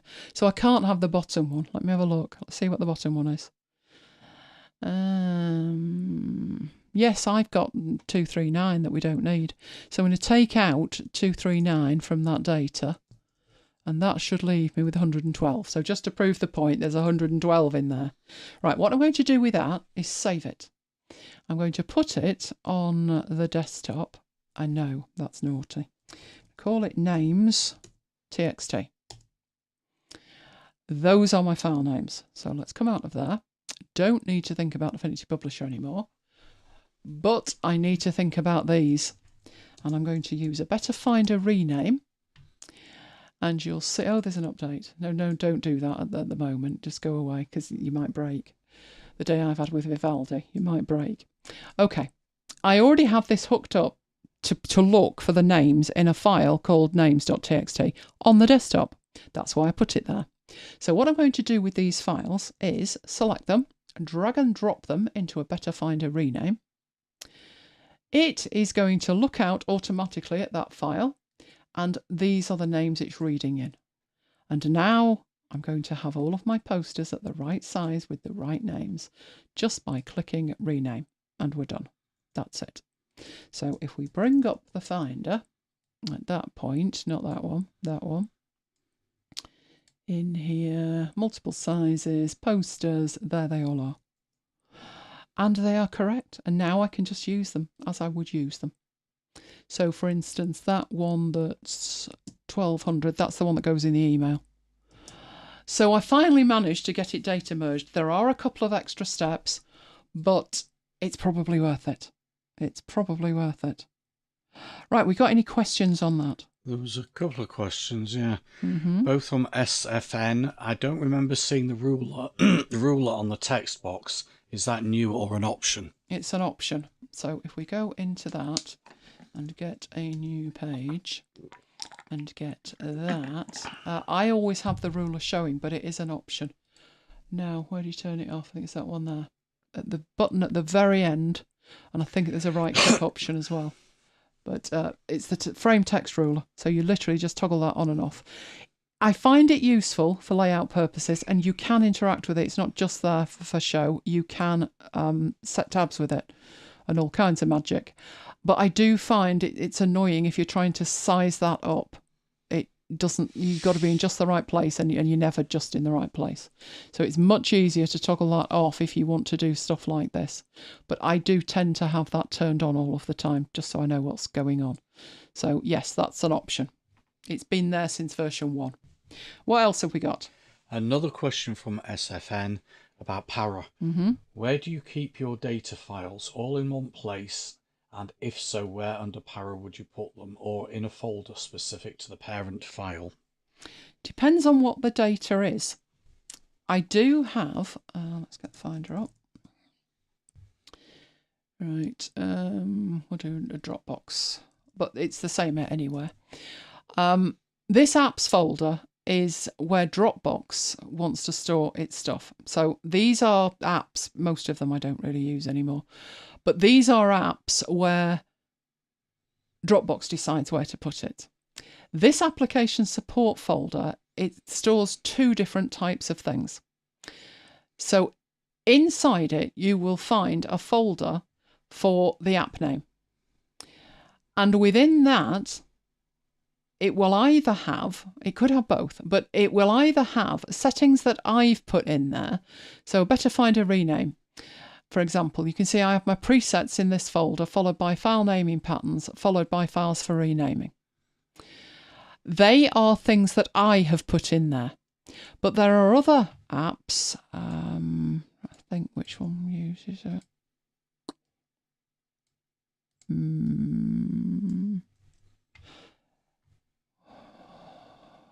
Alfred would do it. There we go. So my Alfred preferences, I've told Alfred that that's the folder to use. But here, my manual backups are mine, my workflows are mine, the themes are mine, and the icons are mine. So it's 2 types of data. It's settings that I manually put in there, and it's also settings that the app could put in there. Now, in my Affinity Designer, Photo and Publisher folders, I tend to have all of the files generated by those apps. But the exception to that would be if it was for a project. So if we look at, let's open that in a new tab. Right, this is tonight's data, so it's a project as far as I'm concerned. Once it's finished, it will go into an archive. But right now, it's a live project. And in here, I would have the files that I was using. So my multiple backgrounds one, I've got the Excel file in there. My multiple sizes, you see I had the Affinity Publisher file in here. So I haven't put those in my application support folder because these are project-based files and they need to live together. You know, it wouldn't make any sense to have this in one folder and then the data in another. So it very much depends on the type of file that it is.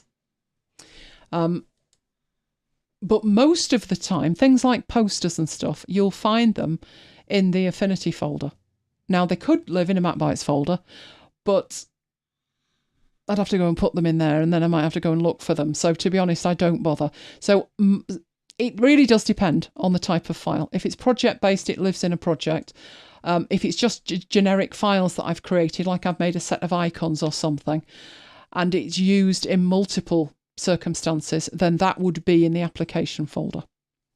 And then what happens with these projects is,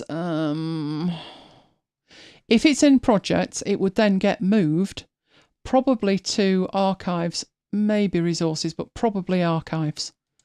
Because it can only be in one of 4 places, really. It's either active and it's a project, or it's ongoing and it's an area. So, for example, in areas, you've got all the stuff to do with my business, which is CEO, content creation, household, which should be shared with Mike, I don't know why it's not, MacBites, Munich 58, and our parishes, which is the stuff I do for our church. They are ongoing areas. There is always something that would be in there. Resources are less active. They're things that I would, you know, if I'm looking for something specific that I know is something I would use multiple times, it'll be a resource. And then anything else is in the archive. And the archive is not deleting it. It's just putting it somewhere out of sight. If you need it in the future, you can find it by searching. and the search is fantastic. So that's how I do it. The application support folder for me is more important for things like things I would back up. So in the apps folder, you have to have Scrivener in there or it won't work on your iPad. But I didn't want to put all of my Scrivener files in there because some of them I haven't used in years. So if we go into here, you've got like, I did a Queen Special, which was a radio show a good few years ago. There was all my Ship 30 stuff, my Twitter threads, stuff I did for Affinity Publisher. I don't want that lot synchronizing. I don't know why it's not in here. It could be. If it's not in there, it might be in here. So let me just have a look. Did I put Scrivener in there? I do have Scrivener in there. Right. This is a different type of backup. This is backups I've made. It's copies of my compile formats. It's copy of icons. And I do have some files somewhere, previous configs and stuff. One of the things that I did have was my mum's eulogy. Do you remember me struggling to write that? Oh, good grief. It was a good job. She was on ice for months, wasn't she? I think it was about 4 weeks before we could bury her. And it took me nearly 4 weeks to write the eulogy. And the eulogy was in Scrivener. And I was using the card view, the corkboard view, to move bits around and get it in the right order. But while I was working on it, I wanted it active. But after that, I didn't want it to be synchronizing. So I had to take it out of that folder. And that's why I have multiple folders in here. So in my apps, even though they're the active ones, these are the less active ones. So I don't need synchronizing goes in there. So sometimes I move things to places that you would think, why have you done that? But I've done it for a reason. I've done it for the fact that there's no other way to tell Scrivener not to synchronize something. I have to move it. And Scrivener has 3 folders. It has 2 folders in the apps folder, which are just for data. And it has another folder in the application support, which is, as the name implies, application support. It's backups of all my compile settings and my templates and my styles and my themes, the whole works. So I have most of my stuff in Para. If it's not in Para, it will be in apps if Dropbox insists on putting it there. If not, it'll be in application support. So hopefully that helps. We got any other questions on that? No. Okay. Right, let's come out of there then and go back into there. So what have we got coming up? We have another show. How is it May? How is it May next week? But the good news is it's a long weekend. Bank holiday on the Monday. Oh, absolutely. And what's May? What's May? Your birthday month. Oh, it's my birthday month, yes. I'm having a whole month this year. Why not? In lockdown, we had a week, but, I'm thinking the older I get, I need longer. Yes, but not only 3rd of May, which is the Friday, the following Tuesday, MacBites Live. Oh, you can't beat a MacBites Live in an Apple event. We just criticise Apple, don't we? Yeah, just let loose, criticise Apple. So that's happening at 2 p.m. UK time, which is 3 p.m. Europe time and silly o'clock in America. But do join us. It's MacBites FM and we have an absolute blast. Available on demand, there is Everything We Do, which you'll find at youtube.com/Elaine Giles. We have an After Hours playlist, which, having finished that session that was going on before, is interesting, isn't it? Because they were saying market is a podcast, and it is a podcast. You will find that at macbites.co.uk/After Hours playlist. You can, of course, find it direct on YouTube, but I wouldn't like to give you that URL because it would wrap round several times across multiple slides. So try macbites.co.uk/After Hours playlist for every episode of After Hours there has ever been. And of course, we love you guys. You love us. You can do things to share the love. First of all, you can put a like on the video. You can subscribe and hit the notification bell for notifications. And of course, you can leave comments. I know you have to come back to leave comments. It annoys me as well, but this is YouTube. So do come back and put comments on it. It really matters. And I'm putting some things together. Jamie left a lovely comment last week, so I'm putting that on a Feedback Friday, Jamie. Thank you very much. Right, there is my mailing list at elainegiles.com/VIP. That's where you'll actually get a mail this weekend. I'm contemplating writing one. So hold me to that, Mike. Then there is the MacBites mailing list, which is macbites.co.uk/MacBites-mail. During the week, we're in Slack. It's where we carry on the conversation. If you would like to join us and you're not already a member, go to macbites.co.uk/join Slack. If you are already a member, fastest way to get there is macbites.co.uk/Slack. But, you only actually ever need to remember one URL, which is macbites.co.uk/resources. And everything that we've just said is in there. And more besides. The MacBites calendar is in there. You can upload a file to us. You've got all the YouTube links. You've got playlist links. It's all in there. In fact, I think I left the Dutch and Catalan thing in from last week, so I'll shift that. But that is where you will find absolutely everything. So don't forget to go and check that out. And that is where you can find us. Do you know this thing is still saying receiving no data? Oh. I'm concerned. Oh, Peter says we should have birthday years then. That'd work. That would work. It's a question from Tracy in there. Okay, what's that? If you were doing a social media campaign, how and where would you keep the work in progress files? Specifically, would you keep all the text files in drafts or Scrivener? Depends what you're doing with it. If it's multiple, if it's things like you're putting out like Insta images or Twitter images, you're making images, Scrivener's probably not the best place. But if it's text, then it definitely is. I do have a comms file in Scrivener and everything goes in there. So my social stuff that gets posted does come out of Scrivener. It's purely a copy and paste thing, but it does come out of Scrivener. If it's a single campaign for a particular project, I'd probably want an indication in that project of at least where the file is. I wouldn't want it too separate. So I would probably make a project file and I'd have it in my Para system under project, and then everything would be in the same place. I mean, if you read the book on Para, Tiago Forte, who created it, is obsessive in terms of moving files, moving them, not copying them, moving them to where they are most active, where they would be most useful. Now, the problem with that approach is he's probably only ever had himself to please, because if you do that, you don't have a full archive of stuff you've done before.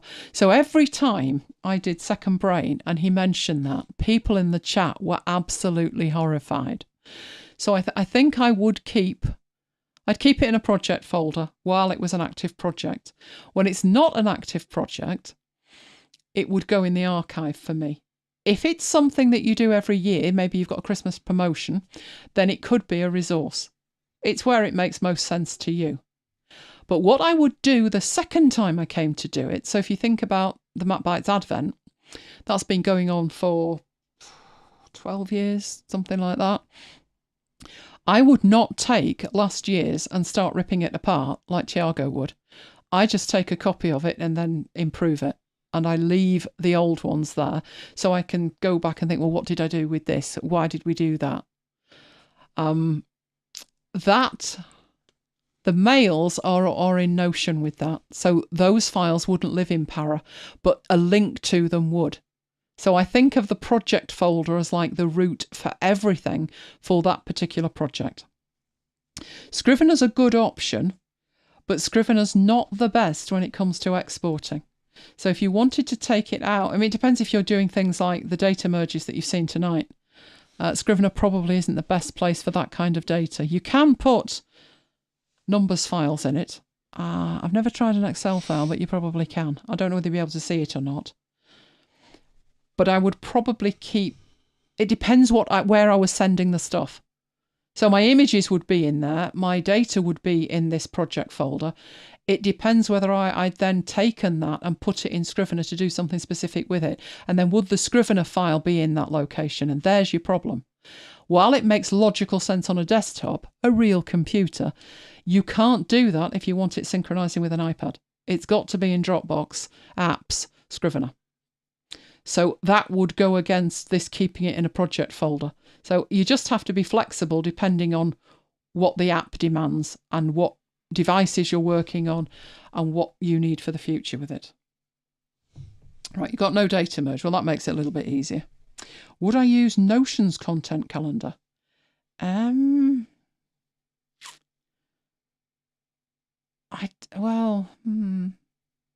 Depends if that's where everything is and you need a calendar. If it's going out via social, I would use Buffer. So I wouldn't need a content calendar per se in... Let me have a look. Let me come out of here. This might be something we need longer on, but let me get this up and see if we can see it. I do have stuff in Notion. So the I'm thinking... Let's have a look back at a previous week. I'm thinking in terms of the Advent stuff would be in Notion. So let me just have a look at this. Right, there we go. Okay, week 12. So what I'm going to do is share my screen and show you this. That's tomorrow, isn't it? And that's last week. Crying out loud. Just let me get this sorted and then I'll be able to share it. So if I go over there to week 12, we can see everything. And then I'll share my screen. Right, that looks okay. Right.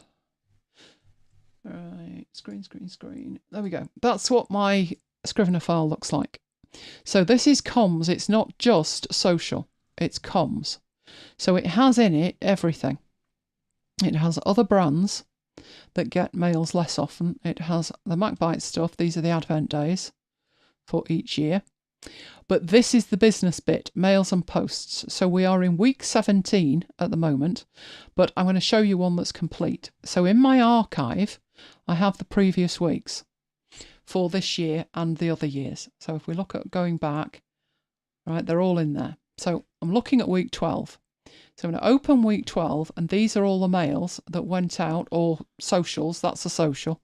And you can see it's got the Twitter icon. We've got the After Hours icon, Twitter, Insta, Blue Sky, Threads, Mastodon, and posted something on YouTube as well. And then we've got multiple tweets here, and we've got the follow-up on Saturday, and we've got the Facebook on Sunday.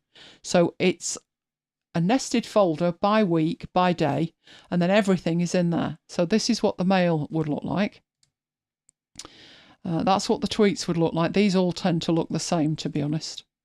That was a post to LinkedIn, so that's slightly different. That's the reminder.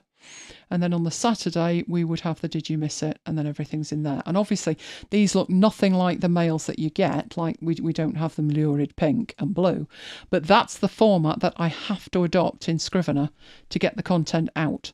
But that's the organisation. And over here, I have the outline view, and that's week 12 again. So you can see everything that went out, what the status was. Was it sent? Was it getting ready to go? If you look in here. We're not seeing all of that, are we? That's better. Right, you can see it would be not started, work in progress, ready to schedule. It would be in Notion. Now, it goes in Notion. That's the sharing part. It goes in Notion, and then Mike would send it from there. And this is what I'm waiting for. So I've either got to do the whole thing. I'm waiting for something. I'm waiting for the poster, the link, the content. It's ready to compile. It's compiled, or it's sent. So that started life as an email generator, didn't it? It was meant to be where I put chunks of information on cards and then rejigged it for a mail. And over time, it became like that won't work. So now what's in it is everything that got sent. So I do it from there. I don't need a calendar anywhere else, because all of this, each week has a different icon for the week. The dates are in there. The dates it's sent are in there. So I don't need a separate calendar, and I don't put them on a separate calendar. The tweets, the LinkedIn, they go via Buffer. The rest are just manually sent. Not paying a fortune for the rest of them. But LinkedIn and Twitter are automated via Buffer. Okay, we've got any more questions? Yeah, SFN wants to know if you use any automation tools like Zapier, etc. It's Zapier, Mike. Well, Zapier, Zapier. Tomato. Only Buffer. Only buffer to send stuff. Thank you very much, Peter. I've just spotted that. It nearly rolled off the screen. Thank you very much. Much appreciated. Can I put a like on that? Oh, I can. Well, hey, I didn't know you could do that. On my iPad with that. Excellent. Thank you very much. Hadn't thought about buffer is free for one account. So if it's just, you pick the one that's the most active, I would have thought. I think, is it £6 for more? I can't remember how much it is for more, but it works pretty well. Right, let me catch up with this. My posh voice. Oh, Utterly Zapier Zapier. It's Zapier, as in to zap something. It's faster, so zap. Right. But I agree with you, a lot of people say Zapier. Right, okay. So let's come out of that then. You should be staring at that, do you? Right, there was that comment about this file. Oh, Tracy's getting excited over the Scrivener setup. That developed over a long period of time. I mean, it's got everything in it, that. Let's close up the archive. It's got an inbox, so if there's something that I want to put in there, I'll sling it in the inbox. But it's also got admin. So this is the newsletter formatting style guide, and these are the compile settings. And in the compile settings, they are so complicated that I've even got like change logs for when I wrote them. So everything it's self-describing, it's self-documenting. You don't need to go anywhere else to find out what you did with that. It's all in here. Then there's a content library itself. So these go back years. I have some posters in there. In fact, I've used all the posters. But I've got YouTube links that I put in there. Shards are little pieces of things that we put in multiple mails. So they're all in there. Then there's the actual mails and posts themselves. The weekly folders, I do them over Christmas. And I do the whole year. So you've got a decision to make with those.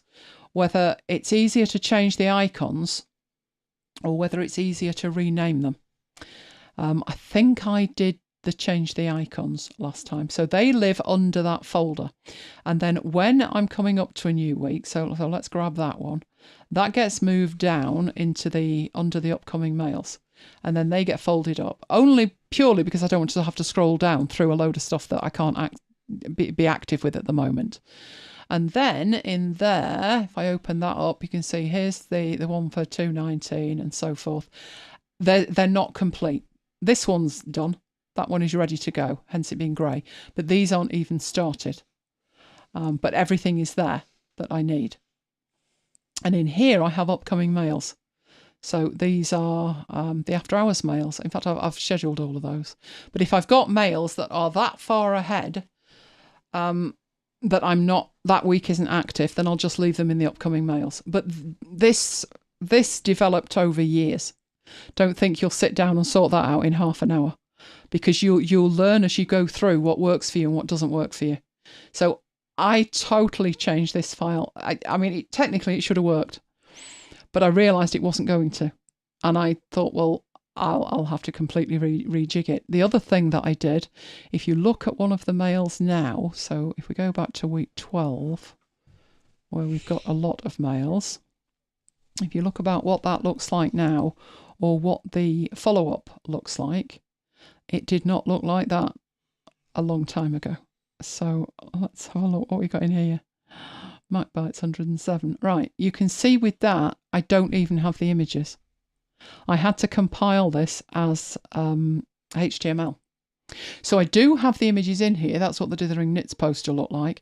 I do have the images in here, but I had to refer to them in code, which is why that's green. It's telling it it's code. So it's telling it to interpret it as it goes out. And it was like that for quite a while. Here's the Advent days. No, that one's done. Let's have a look here. That was when we changed it.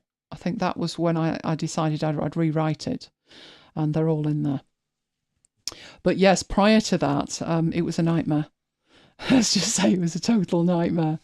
So yeah, we can go back as far as, and I've even got older ones in here that are to be dated. So there's one from 2015, and again, you can see the image wasn't in there. Looks like the first one was 89. Oh, I can guess why this happened. If it was 89 that was the first show that went in here, we'd just lost Maya. That was untethered in Timperley. So it was a case of like, I've got time on my hands and I want to be busy. And that was when I started doing it, but I've no idea what date these were sent. So they are in there to be dated. But yeah, that's how we do it. It's easier now. I've got a framework to work to, but I wouldn't fancy rebuilding that from scratch. But good luck with that, Tracy.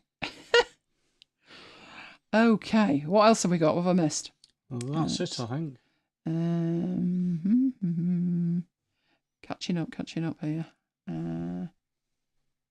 Zappia's expensive. It is.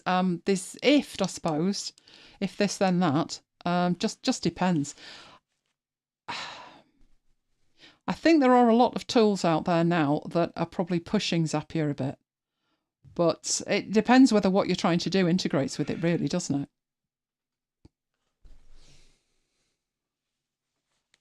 I think, Tracy, that rhyming was what they were trying to avoid.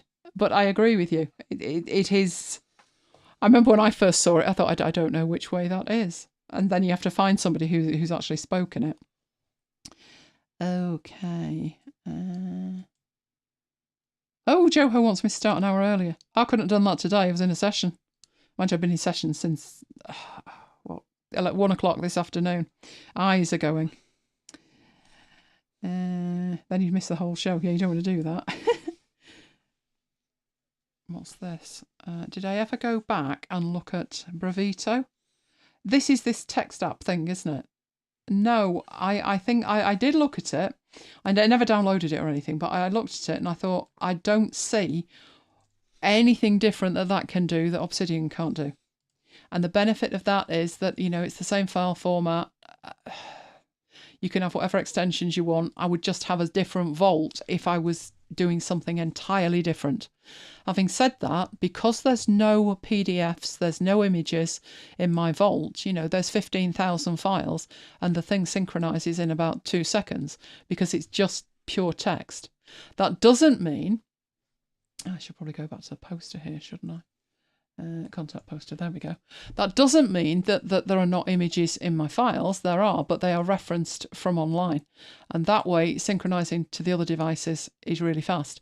So I didn't really see what benefit I would get with it. If you've got a benefit you want to share, do share.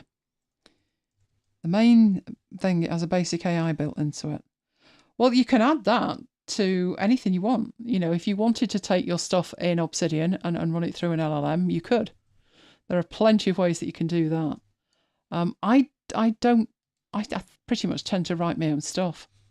I do use AI. I mean, you saw some of the images tonight. Mike and his washing machine. I had great fun with that. Mike less so. Mind you were the one that was sopping wet. But text-wise, I tend to write my own stuff. I was at this session today and they were using a service and they made this service sound amazing. And what the service was doing was, in real time, it was taking an audio feed of what was being said at these sessions. Now, these sessions were video-based, but they were taking the audio feed and they were running it through their AI. And literally within 30 seconds of the speaker having finished, they had tweets that they could send out, they had a transcript, they had notes, and they were sharing these notes. And I was logging in, I was looking at the notes, and I thought the only thing is, yes, it was a summary. Did they highlight the points that were important to me? No. No, they didn't. And I thought this is a very, very generic summary. It was literally like, he said this and then she said that. And he pointed out the benefits of X. And I thought, and what were they? And they didn't say. It was very high level. And I thought that they are very different to the notes I made. Very different. So I'm not concerned whether I can get stuff through AI like that. But that could just be me. Okay. Where am I up to here? Pably Connect can pretty much connect with anything. Not tried that one. Not tried. I've got ChatGPT. I've got Notion AI. What else have we got? Oh, we got Media Place. That can do AI. But I tend to I tend to want it to enhance what I'm already doing rather than have it do something for me. I don't know if that's where you're at. Yeah.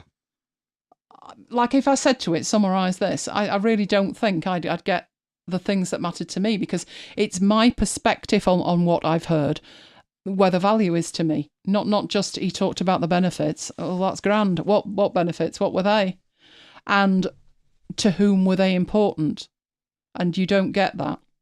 And not with what I've seen anyway. Right, okay.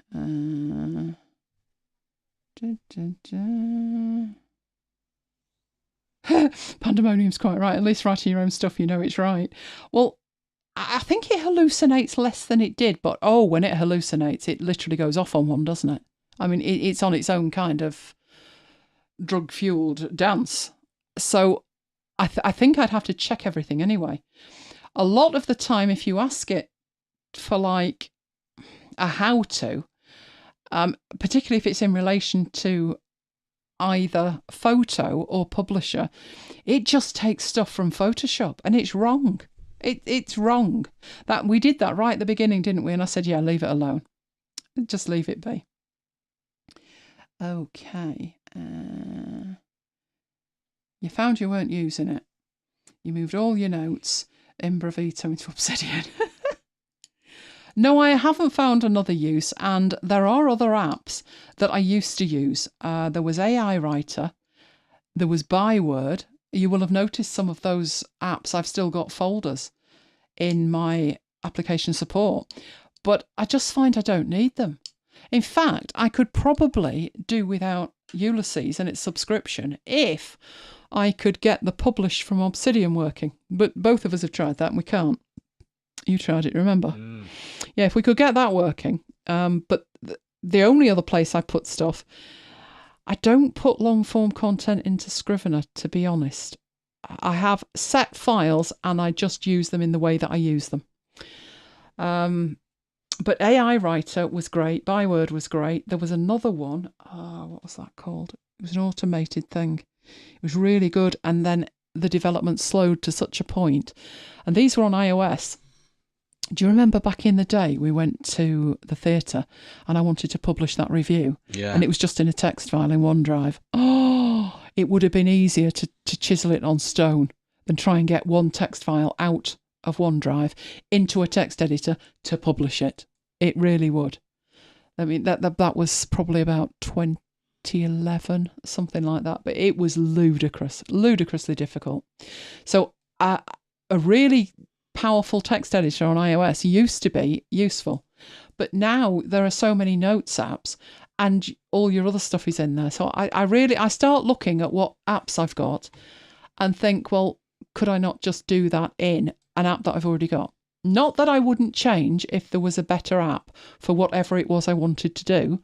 So obviously I was using Alfred, and having looked at Raycast, I thought Raycast is better. It's better for me with what I choose to do.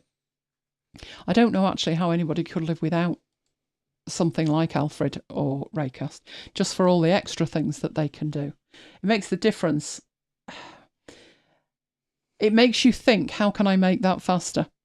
Whereas I find, I don't know if you do this, you know, when you've had like Notion, you take some time and you make things better in Notion, and then you think I should probably do some work, not piddle around with it. And then you go and you do some work, and then obviously like 3 or 4 weeks later you come back and like, you know, I could improve this in Notion.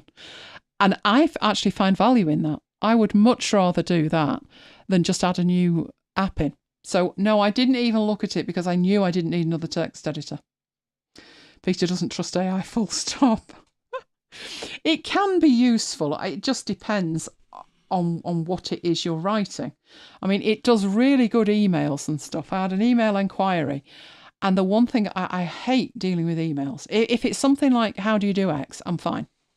But if it's like, oh, I'll have to write back, do you say thank you here or do you not? And it's like, I know what I want to say, but it doesn't sound right. It's great with stuff like that because it's more generic. But if you're asking it to write a tutorial to explain how something works, oh no, it makes up its own stuff. It really does. Oh, Tracy used Byword, did she, when Drafts came out? Now, Drafts is so flexible to me. You know, you could use that. I know people who use that instead of Ulysses because the subscription is so much less expensive. I use drafts as like a staging post. It's like I need to put this somewhere. It's not really in a format yet that I'm prepared to put it in Obsidian. Now, I am prepared to put stuff in Obsidian that's not perfect. So on Monday when I wasn't well and I was in a prone position, I had my iPad with me and I thought I can't face. I thought I want to make notes on these videos that I'm watching. But I thought I can't face dragging that MacBook Air in here because I feel ill to start with. So I thought that leaves you with an iPad. I thought, great. So I did a split screen and I had YouTube on one side and I had Obsidian on the other. And I'm typing away. And I thought, you know what? I don't care if there's capitals, full stops or anything in this. I'm just going to throw down what my thoughts are as I'm listening. And I'll tidy it up later. That wasn't something that I put in drafts for the simple reason if I put that in drafts I would never sort it out later. But if it's in Obsidian I will sort it out later because my monthly review would be that I would go back through every page, every daily page, and when I came to this one that's an unholy mess I will sort it out because that's part of what I do in my monthly review. But yes, there's a lot of stuff that I have in drafts, you know, just in case. I think I've got about 4,000 notes in it, but there's nothing critical. You know, I know I can search for it if I need it. Drafts is an amazing app. Amazing. Right, what we got here? I agree with Pandemonium. It's a slippery slope to oblivion. It is, because people rely on it. I mean, the people that have been on this summit thing are like, how can I automate that? How can I automate that? Oh, and do you know the thing that got on my nerves? I don't know if you saw enough of it to get on your nerves. I need to use something like Descript, but preferably free. I'm like, why would you use Descript? Oh, it takes out filler words, takes out gaps. I'm like, but you're doing live streaming. So why would you be taking out the gaps? You can't do it live. You know, if you can't, like when we were setting up microphones and stuff and people were saying, oh, you need this equipment and that equipment. I can't use that on the road and I can't use it live. So I'm not doing anything in post. I need to sound exactly the same live as I would if it was recorded. And that's how I set my machine up. And didn't I get snotograms for it? You're not proper because you don't have a huge mixer. I have a virtual mixer. I don't need a huge mixer. And my virtual mixer, that's on my MacBook Air as well, about the only thing it can run. So when we went to, that was 2020, wasn't it? We went to away for a weekend and we were doing some live radio shows. And all I needed to do was pick up the spare microphones and sling them in the bag. It didn't even matter they weren't the same microphones. They would sound the same because they're going through this virtual mixer. But I got snotograms because, you know, you're not a proper podcaster if you don't have this unholy mixer from 1962. And literally, this guy's mixer looked like it was from 1962, didn't it? And it was probably bigger than your washing machine. And I just smiled sweetly and left him to it. I thought, you know, you can't argue with an idiot, can you? Drag you down to their level. No, not happening. Okay. Would I consider... Oh, that's Jammy, that's a good question. Would I consider a subscription for Colour Slurp? To be honest, I would expect it to go that way because the one I used before, Colour Snapper, that's exactly why I moved. It did. And I'd already got the app and there was no like transition or anything. But what would I do if that happened? I would not be in the slightest bit concerned, Jammy. Why would I not be concerned? Because yes, the extra features of Colour Slurp are lovely, but Raycast can do that. And Raycast, it can capture colour from the screen and it can show it you as a colour. Let me see if I can show you that. That'll do fine. Right, let's go over to here. Right, so I've got some colours on the screen. If I go into here, I don't use it, but you can see I've got Colour Slurp. There is a way in here. I'm sure there is. Or do you need... Ooh, let's look that up. Right, Raycast. Capture colour, and doubtless there's no U in it. Right, the colour picker. Right. Is it an extension? It's an extension. Okay, that's what we'll do. Let's bring that on. There we go. So what I would do is I would install that and use that instead, as you can see here. So I'll install the extension. This, of course, is totally free. So now it's installed. Let's open the command. So these are what you've got. So you do have a menu bar colour picker if you want to use it, and you can organise your colours or pick a colour. So I will head back into here, and to make it, I could allocate a shortcut key. But what I'll do is I will type pick a colour, and it will allow me to pick a colour.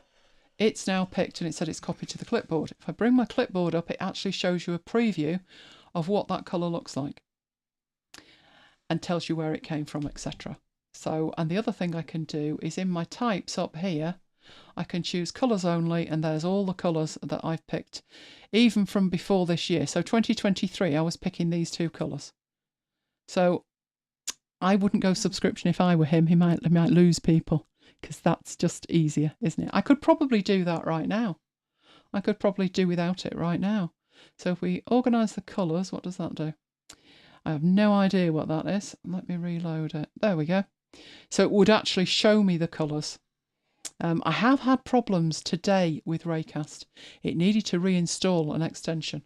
Now I did reboot, so that probably upset it. But you know, that's not bad. I could get away with that. Right, let me catch up in here. Right, Deb's quite right. Most people won't bother to learn to think critically. They'll just accept it. I mean, there's no way I would ever publish anything that just came out of it. It's fine. It's fine as far as it goes, but it needs your input, your perspective. That's the best way I can explain it. Your perspective. It needs you. So let's carry on here.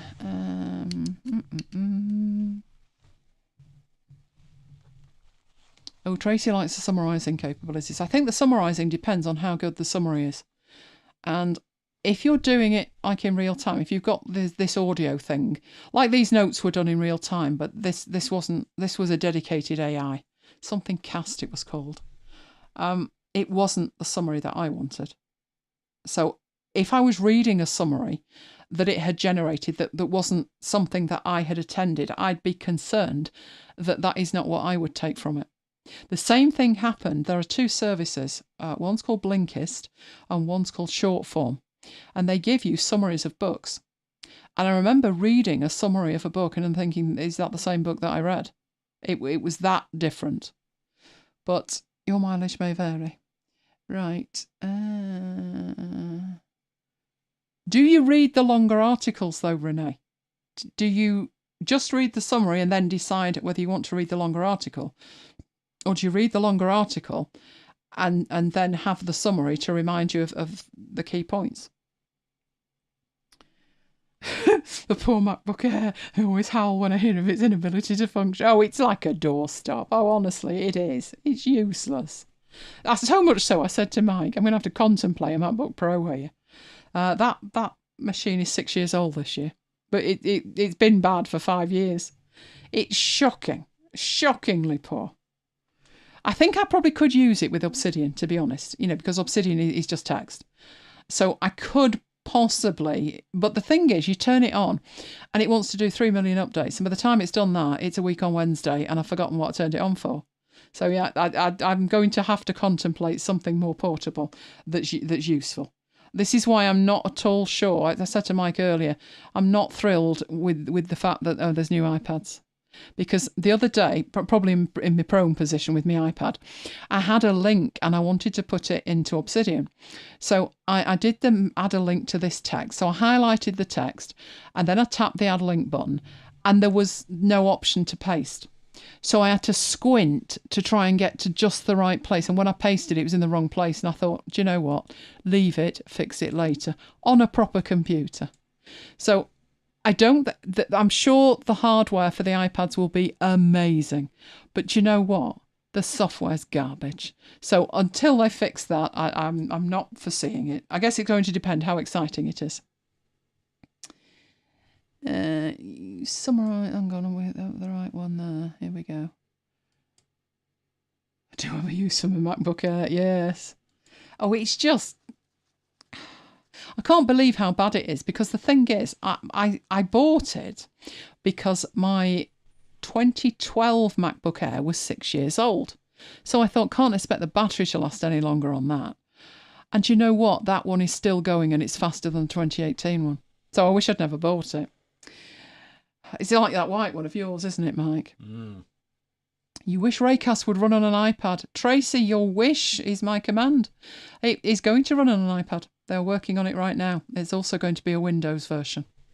So they've already hired the staff for that, I think. They were looking for developers about 3 or 4 months ago, and they're on board now, and they are working on it. So the kind of thing that they're trying to get functional is, on iOS, you have your shortcut things, your text expansion stuff that's native to Apple.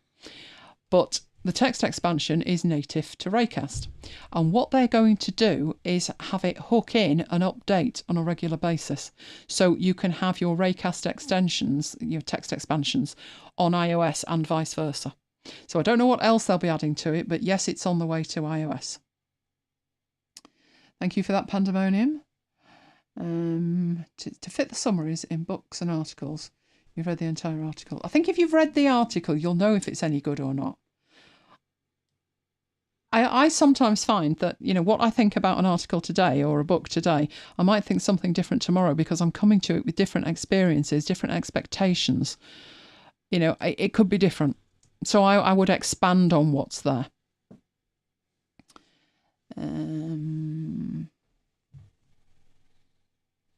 Oh, Deb, it didn't have any information. Well, the last week I asked it about data merge in Affinity Publisher, and it said it didn't do it. Now, that was 3.5. I think 4 is aware that it does it. What makes it so poor? Wasn't it high end when you got it? It's shocking that it's so useless. It's the fact that when I turn it on, it wants to do stuff. So it starts trying to update things, even just from the App Store. And it's so slow doing it. So if I asked it to update 4 apps from the App Store, it could take an hour. I've no idea what it's doing. It's just slow. And while it's doing it, obviously the fans come on and it's going mental with itself. It's just really, really, really poor. Slow is the main problem. I mean, the screen's fantastic. You know, the keyboard looks like new because, you know, I hardly ever use it. It's just really poor. I would never buy another MacBook Air, put it like that. And the reason I got a MacBook Air in the first place, like I said to you, I mentioned this the other week, I got a MacBook Air when I did. I would have waited till 2013. The version that came out in 2013 was like, it would have given it a longer life of maybe 3 years that I didn't get with the 2012 version. But I needed it in 2012 because my dad, he was diagnosed with cancer in, was it 2011? Yeah. In 2011. And by 2012, he couldn't drive anymore. So I had to drive him to all these appointments. And even though, I mean, he wasn't having treatment, was he? He was terminal and he didn't want treatment. But they were still giving him like injections and stuff that weren't going to cure him in any way, shape or form. But they would make the discomfort easier. And then there were blood tests that they wanted to have. And then there was going to the heart clinic. Oh, it never stopped. And my mum said, you cannot work with your 17-inch laptop that weighs 14 stone and is 6 years old. And I thought, she's not wrong, you know. So I looked at what was out there and I went for the smallest MacBook Air. And it was fantastic. I remember delivering a 2-hour live session from the hospital car park on my iPhone 4 for connectivity. It was amazing. And that machine continues to amaze me today. It's just this 2018 one. So no, I don't trust Apple. I mean, the only reason that I got the Studio was it was a case of you're going to have to get the best that they make because they're lying to you. This business of you can do with 8 gig of RAM. Yeah, right. Of course we can. Pull the other one. You can't. It depends what you're doing with it, but if you're doing anything like processing video, going live, you can't do it on a toy. I wish they would just accept that and put more RAM in it, but you know Apple. Right. Okay, catching up here.